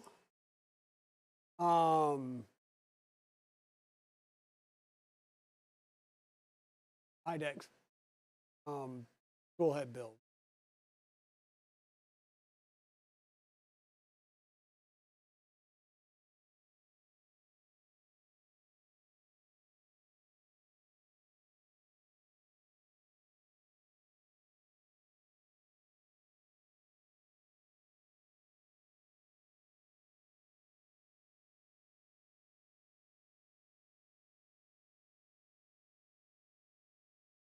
Correct. Correct. Yeah, I've got the tubes. It was more when I go to do the install on here, where's everything lining up as far as the mounting of the fan and stuff like that.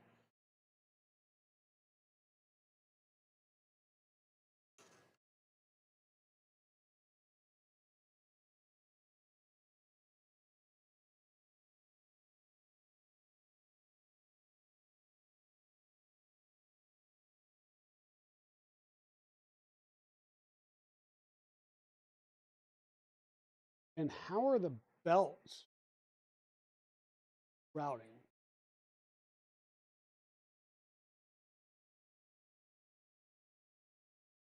That's my other thought. How do the belts route?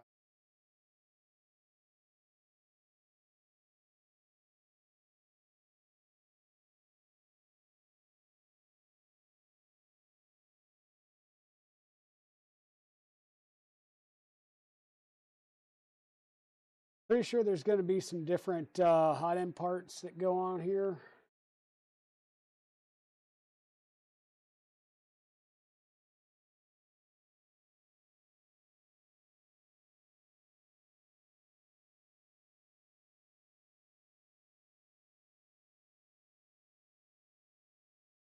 Figure it out. We'll figure it out. One step at a time. Yeah, Mandala's kit came out before the 4.1 was released. That is true. I'm just because I know that other people have built it with the tube. And I know that there is a plate more like this for the tube versus this kit. So it's really just thinking my way through it and what we would need to do.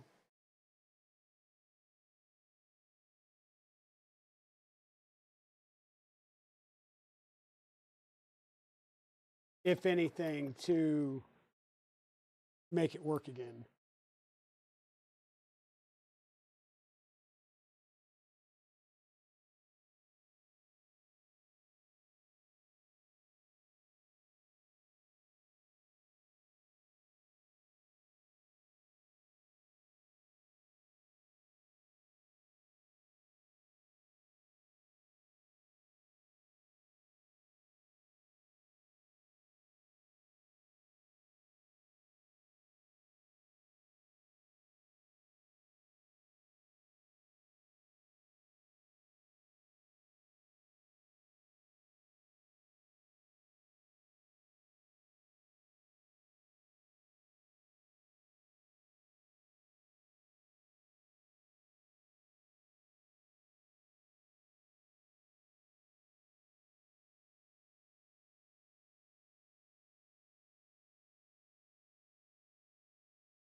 One's on there.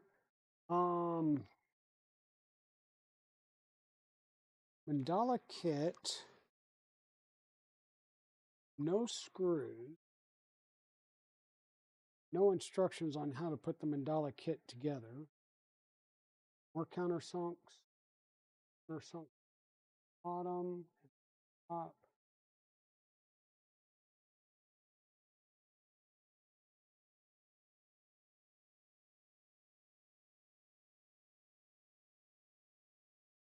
Definitely a very nice presentation.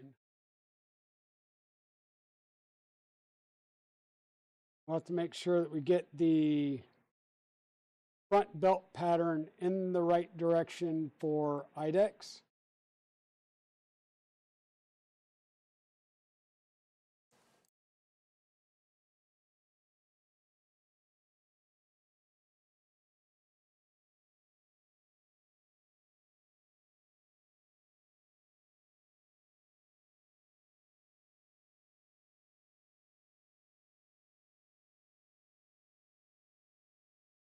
What part this is. Figure that out later. Let me go grab some M3 countersinks. I'll be right back.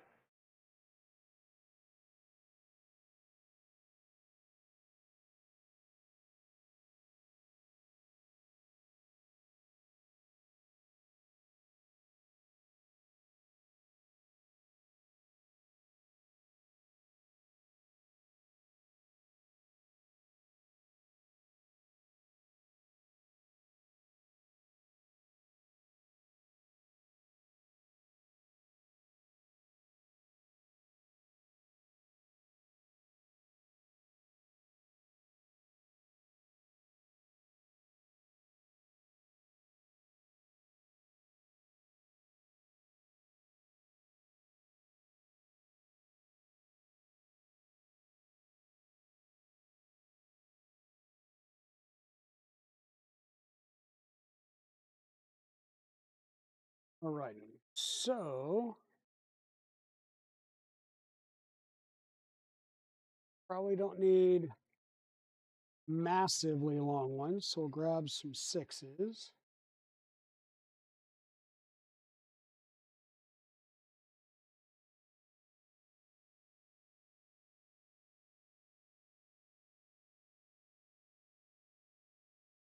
All right. Four from the top, four from the bottom.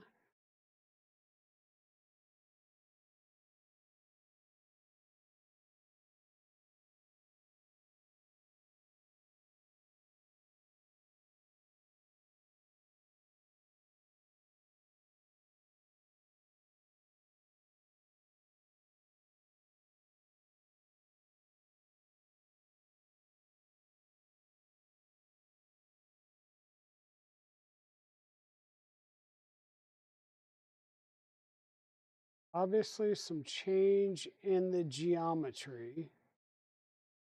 So I'm seeing a slot in the top and bottom here, but I only have one slot. And then I'm seeing a little edge rib there and there. And I get a little bit of a rib right there and nothing on the other side.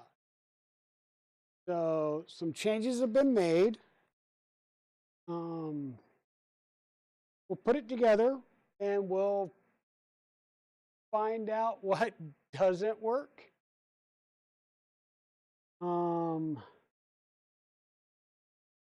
Higher one goes on the left front, and then the low one goes on the right side.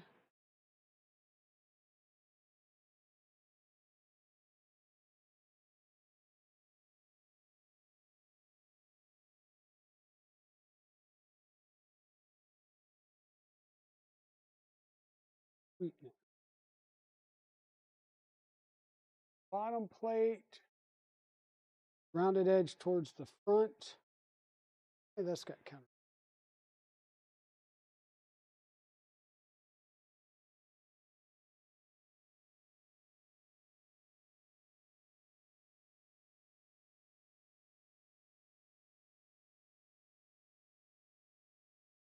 Maybe.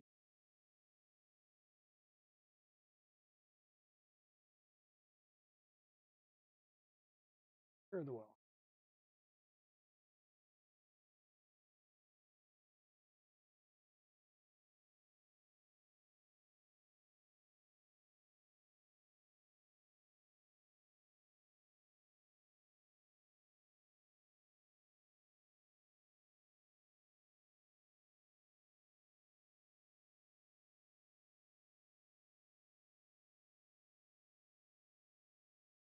Right.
becomes too much of a pain, use the OEM metal ones. We'll take a look at this and see what we can find. And because I'd really like to get the tubes on there. And I do know that, what's his name? Killer Prince did the Mandala Roseworks setup on his.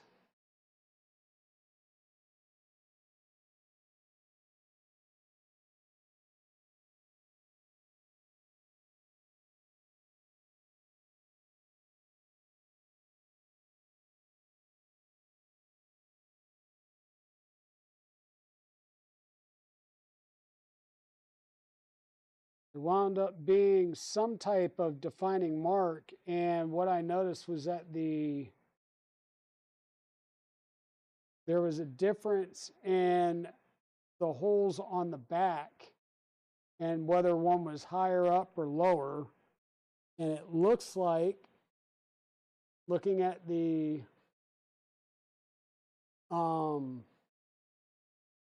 CAD there, not the CAD, but the image, that the holes that were lower and closer to the bottom frame are the ones that are at the bottom of the part, not at the top. That is going to be my initial take on this.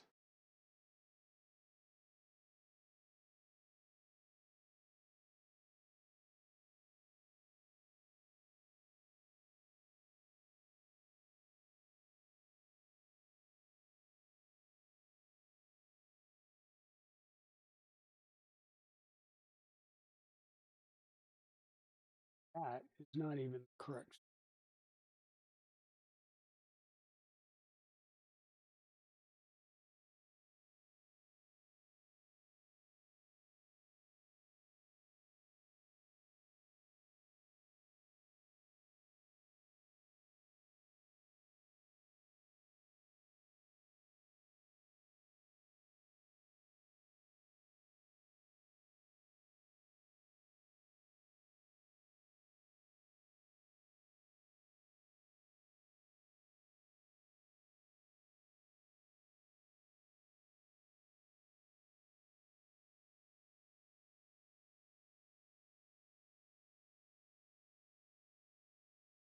Okay. The one mount done, we'll go ahead and do the other mount, and then we may call it a night for now, because I think these mounts will prevent it from sliding over to where the carriage could potentially come off. Yeah, it'll hit the edge before, or the pulley before it will come off. The carriage will come off, so we're good there.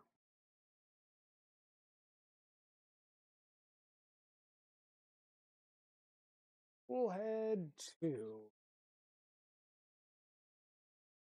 Still don't know what this piece is for. It doesn't seem to be identified there, so we'll just put it in the back and hold on to it for now. Not marked with anything, so we'll see if it's needed for something. We'll throw it in there.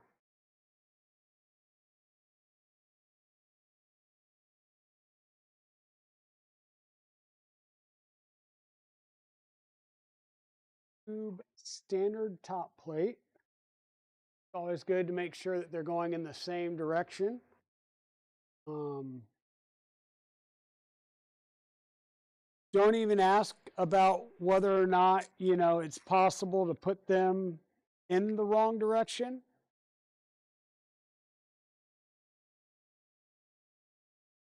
I would never have done that.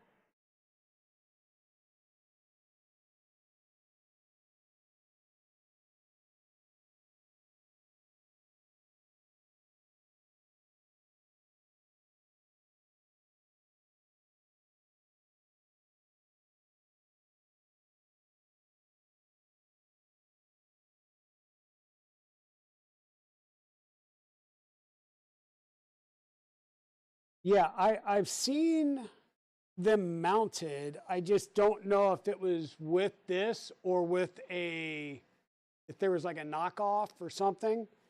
But even if we have to use like a 4.0 style tool head, I think that will still work.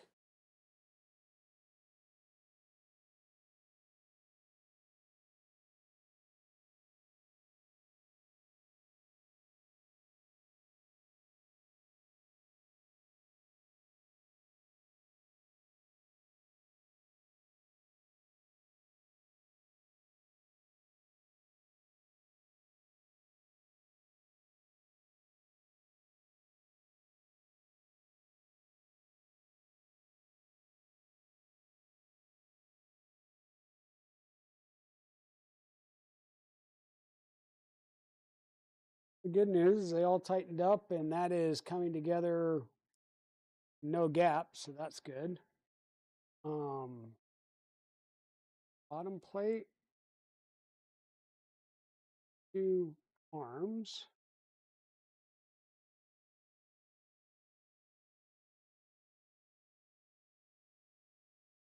And four.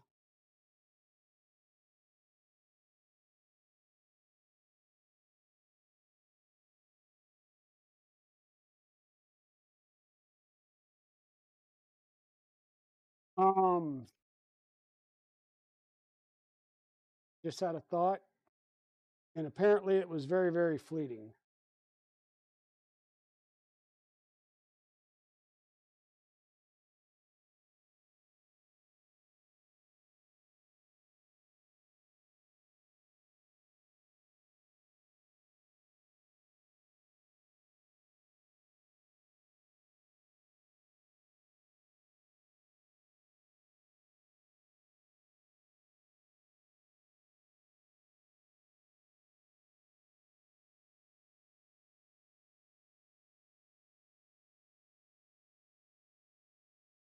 Other in arms. If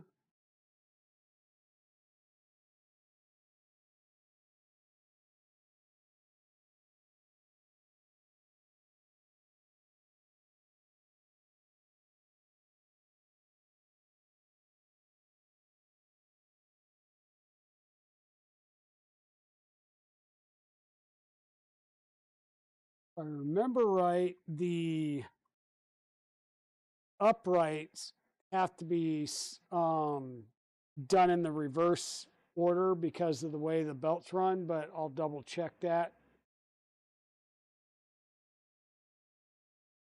Might have been a hot minute since I've done my IDEX.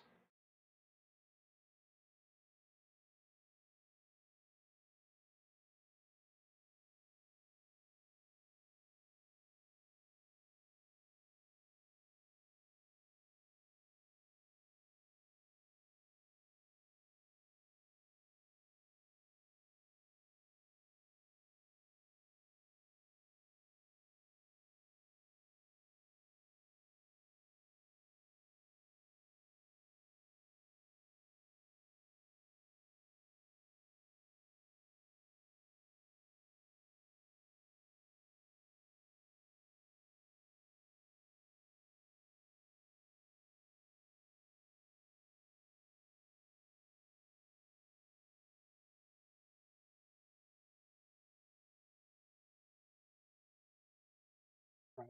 Need to do the uprights, and like I said, I need to double check on the uprights. V-Core 4, IDEX.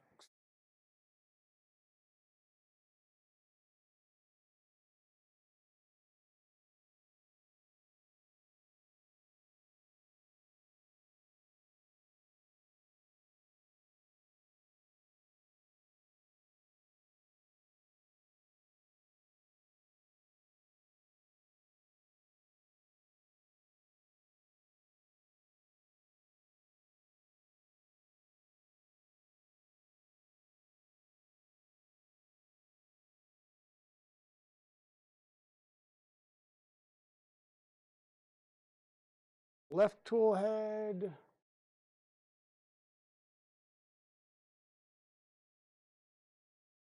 printed parts, top left to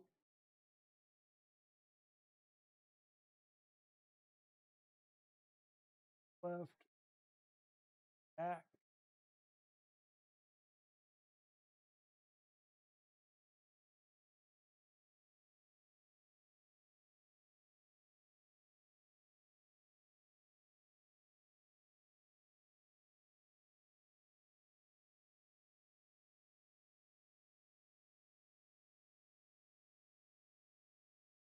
And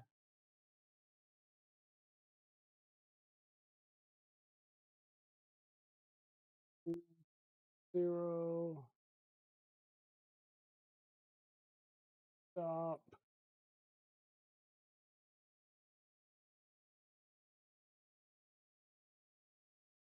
Sorry, folks. I'm just trying to look through here and figure out how I need to put the front portions of the on the second tool head.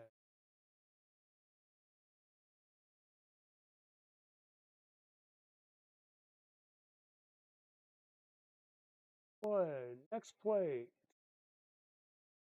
Put that plate on. Take various parts. Get it ready to go on there. Pop a fan on. Come in from the back.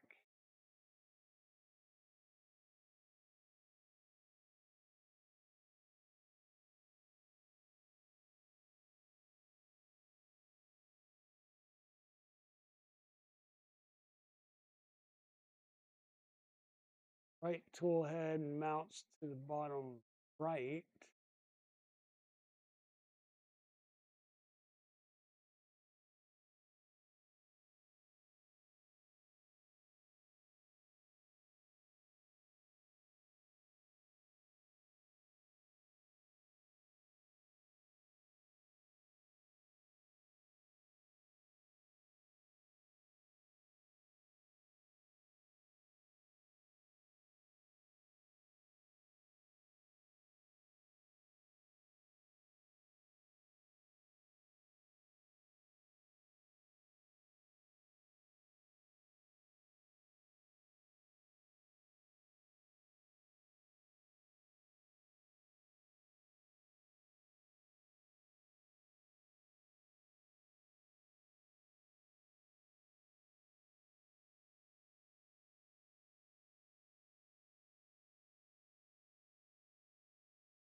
I guess it goes in the same direction.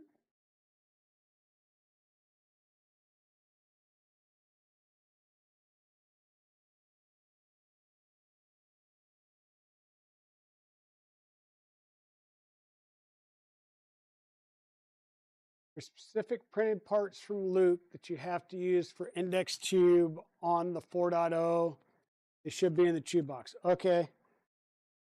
I was just trying to figure out if these get mounted in a different direction. I don't think they do, but then again, we may not be using these parts. We may have to use the printed parts for this.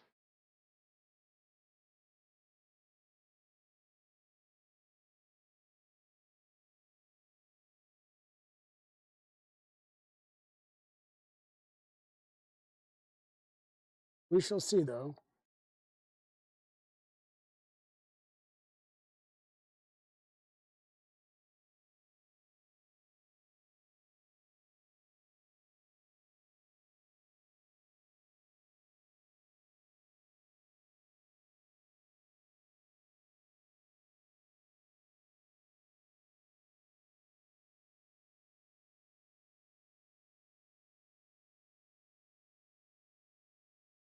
Yeah, that's why I said I will most likely go get a little bit of rest tonight and come back, and I'll dig through the tube parts tomorrow. And if we need to go ahead and swap some stuff out, we'll swap some stuff out.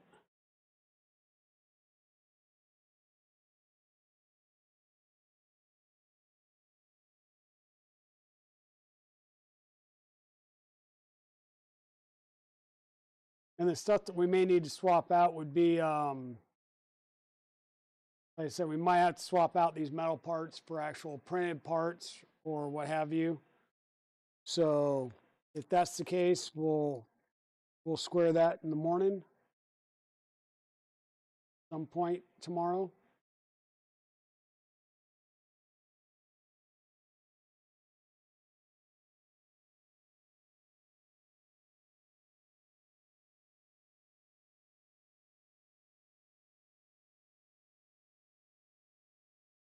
Like I said, this will not be a every single step get streamed build, because one, I want to try and get this done and back to Abitnutz, and two, how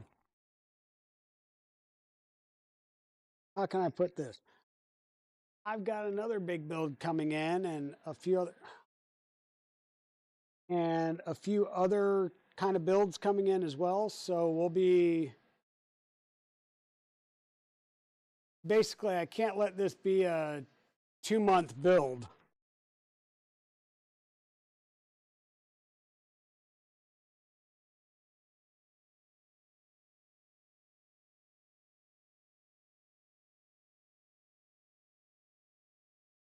Cannot let this be a 2-month build.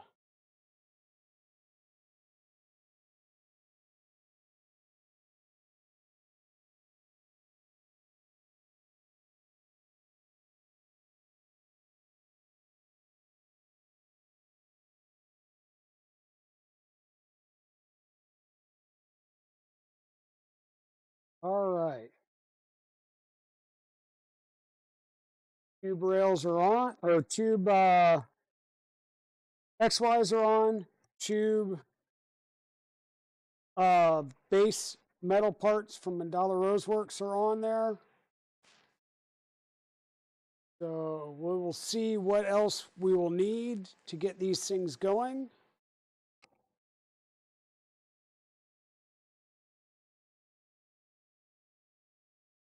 As it is, I think we've got a couple of extra, well, maybe not an extra part. Like I said, I don't know what this piece is. We'll find out somewhere down the line. It may be needed for the extruder or something, who knows? We're going to go with the LGX extruders, so they're going to be different extruders anyhow.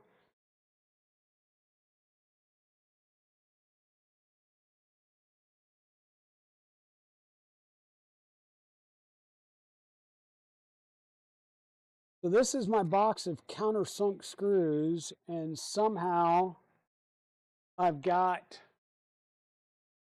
actual flathead screws in there. That's why I kept digging out. I don't know how they got in there, but mistakes were made. Well, we've got these on here. Part of me wants to take these black ones out and swap them out for silver ones, just so it doesn't bug the crap out of me.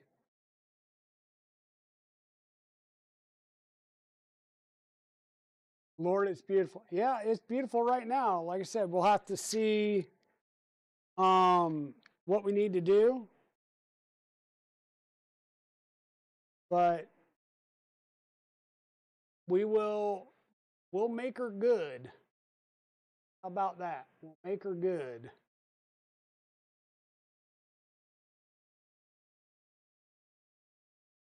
And like you said, there's specific printed parts for this. You have them in the back, or in the box for all the tube stuff. So we'll pull that out here tomorrow and start digging through it, see what all we need.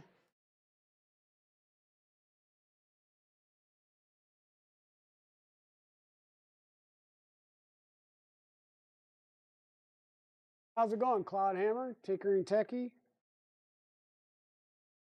Yeah, you'll see me tomorrow for Maker Meetup? Okay. Like I said, I may come in and play with this a little bit before the Maker Meetup starts.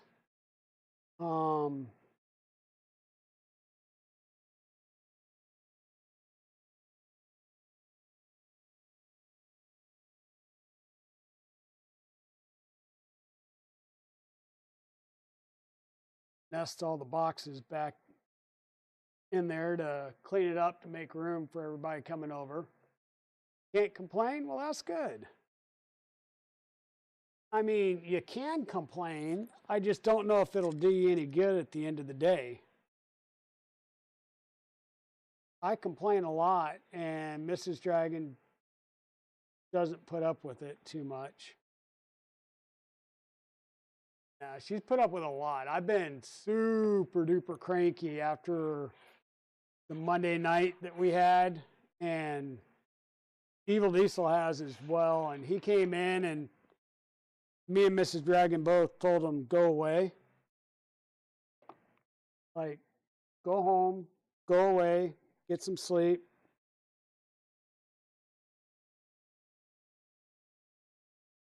Get some rest.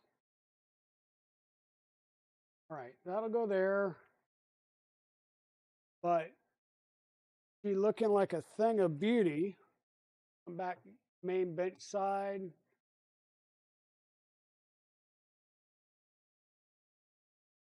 So looking like a thing of beauty. We've got our XY joiners installed.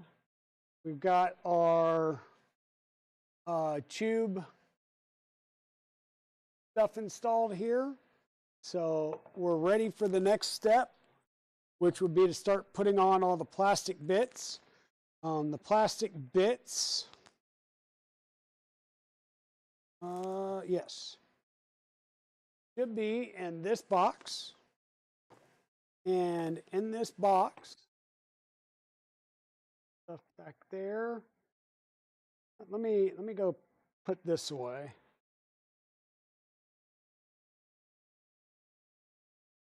That away.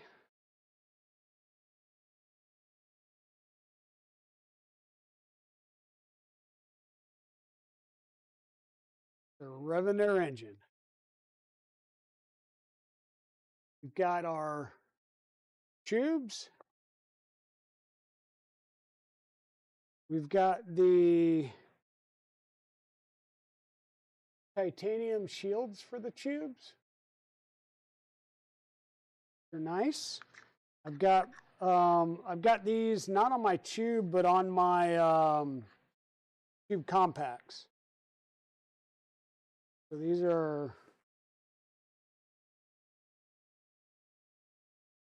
very nicely made, decent thickness. Got the tube symbol on them. Come basically in a ring box so we can put rings on it. We also have a Nocturne USB camera that we'll play with at some point. Not a priority. Hey, look, here's the other plates that I'm used to seeing for the tube. So the mandala rose works if I kind of do the overlay here.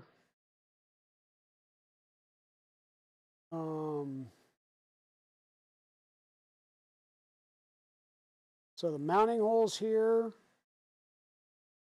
the wings for the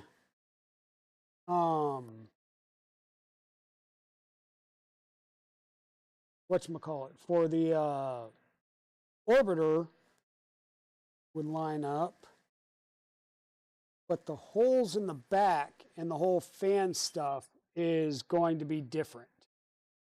So that's why hopefully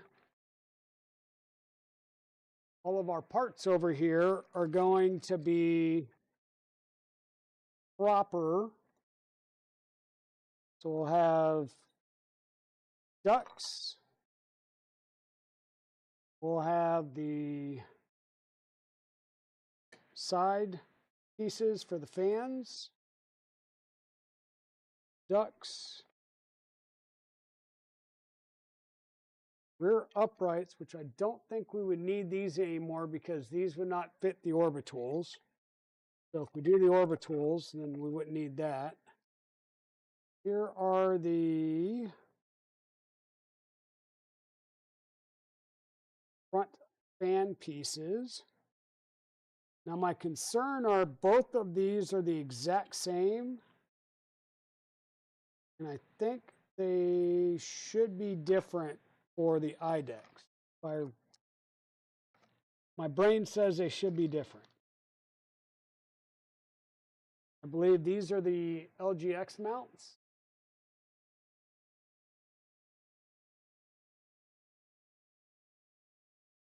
Oh, buddy. Thermal grease. Hey, Tugboat, how's it going? There is one,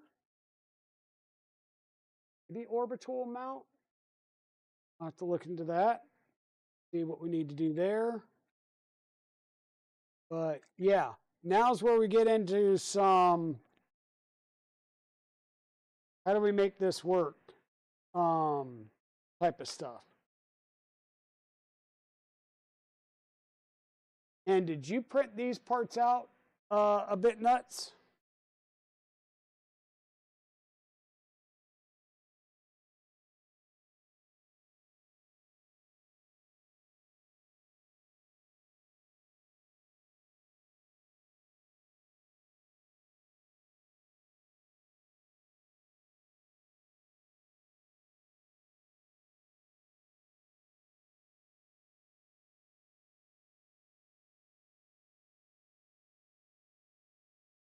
I don't see how this attaches to this back plate.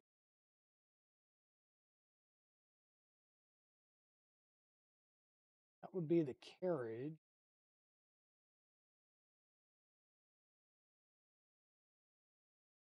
Like the way this connects and the way it looks, we would have to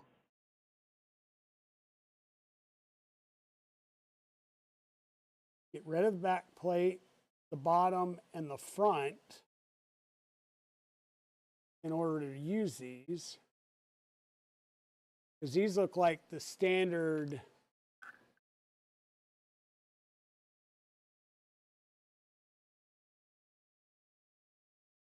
yeah, these are basically the standard printed parts.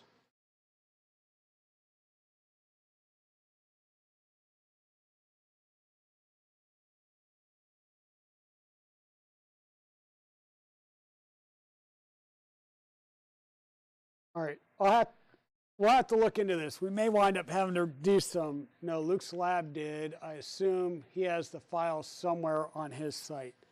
Okay. Yeah, let me check.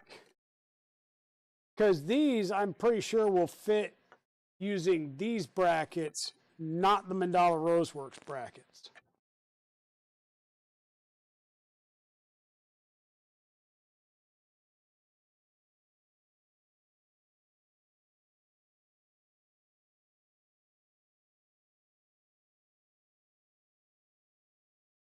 Right, because these are made to go through here into the plastic. And this would be your carriage mount, and this would be a cutout for the side of the carriage. So these would only work if we were using these plates, not the Mandala Rosework. These are the plates that I've seen in the past.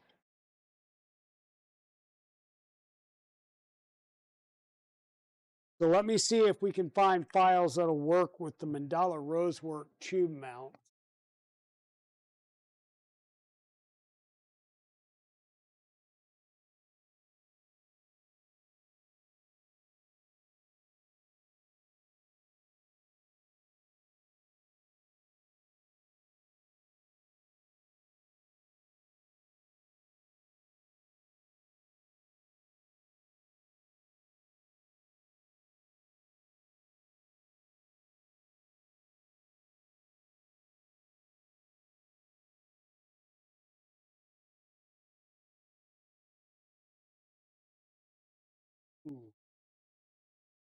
All right, yeah. Let me do some research tonight. For now, though, I think I am going to go ahead and call a stream. It's almost 11 o'clock. We've been going for almost 3 hours, and tomorrow is going to be a busy day. Tomorrow we've got our maker meetup, and we're going to be going a good portion of the day. So for those of you that are local, by all means, come on down, check us out. Come check out the RatRig in person. It is a pretty big beast. Hey Daisy, how's it going? And yeah, like I said, we're gonna see if we can do the Luke's or the tube stuff. And if not, we need to use the other plates. We'll switch over and use the other plates. And we'll take all of the nice mandala rosework stuff, put it back into the printed boxes and get them back to you. But I would very much like to use these as well as the Bondtech extruders and the whole 9 yards there. So we'll try and figure out how to make that happen. Somebody has the keys to the kingdom on that and has the knowledge, and we'll figure out who has it. But yep, for now, I am going to put all this stuff back in the box, and we will call it a night. Not sure who we would rate out to at this point of the evening.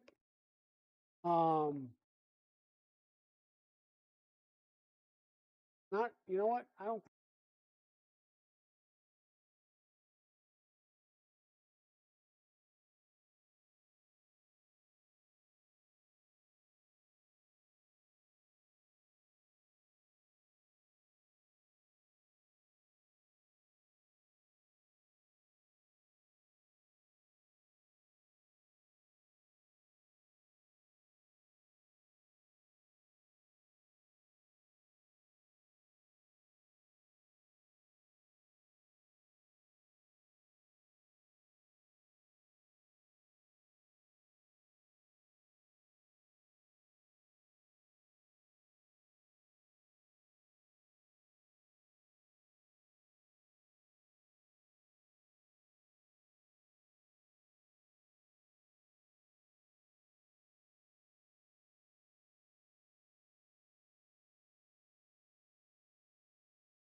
Muted, no. Dead battery, yes. My mic is dead. So we'll get that plugged in so it can start charging. Back now.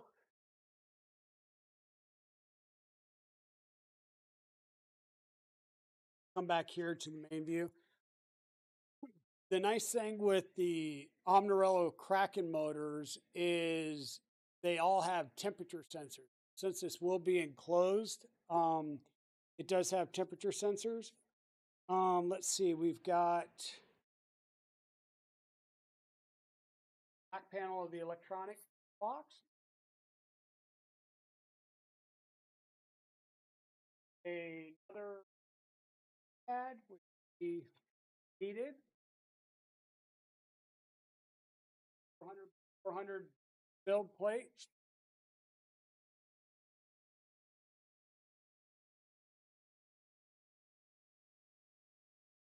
Had another bed here.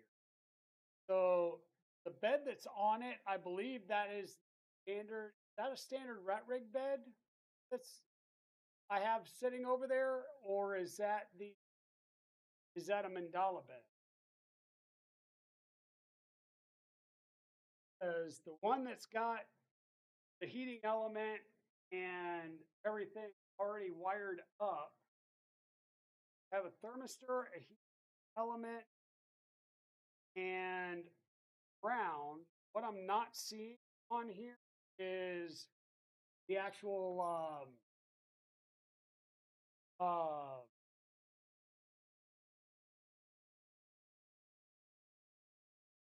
this is why I needed to call.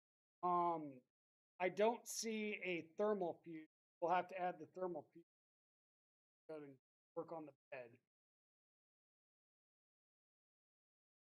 The order of operations, add the bed before doing the gantry. I hate that. I do the bed at the very ways, but that's the standard RatRig. Okay, this is decidedly.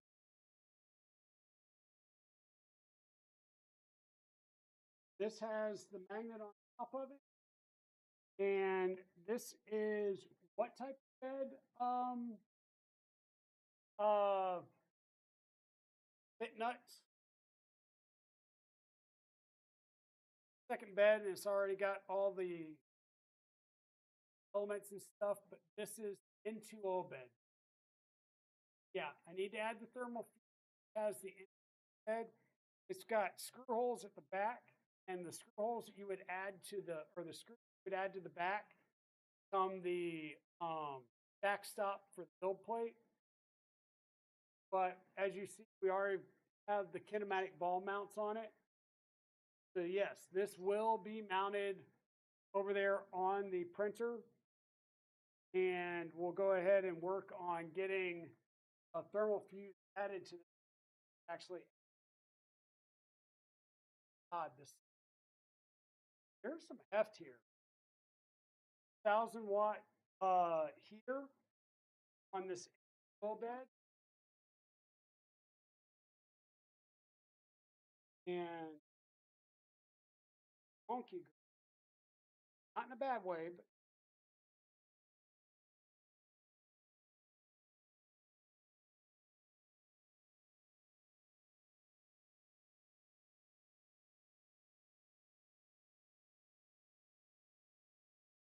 words underneath here.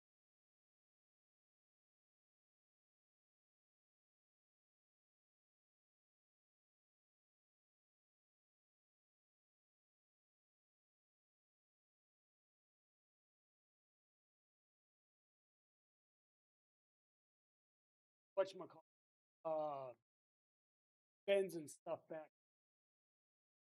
Head. And the other one, this is Novo, yeah, 120 volt, 1,000 watt. They're the same. And I'll go ahead and get this installed on that other bed as well, so that we have a good backup.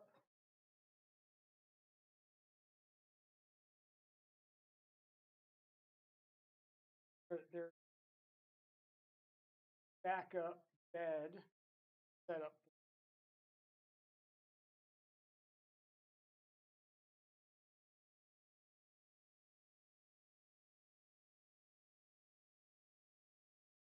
On there as well when we're done, but yeah, about being done. We're going to be done for the night. Battery's dead. Trying to do yet another set of ads, but yeah, Intuo graphite bed, 10 millimeters thick. I think standard bed is 6 to 8 millimeters aluminum. So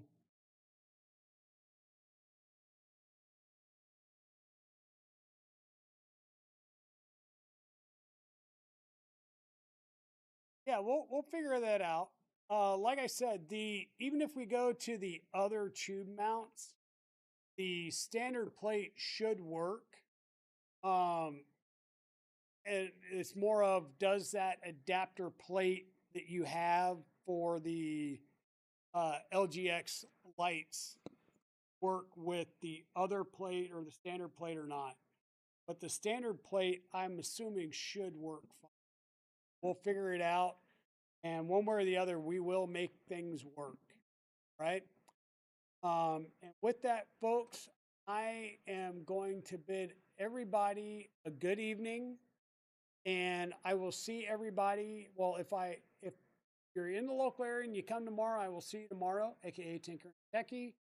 And if you're not in the local area, I should see you all Tuesday night. I'm going to do my best to try and get back on schedule.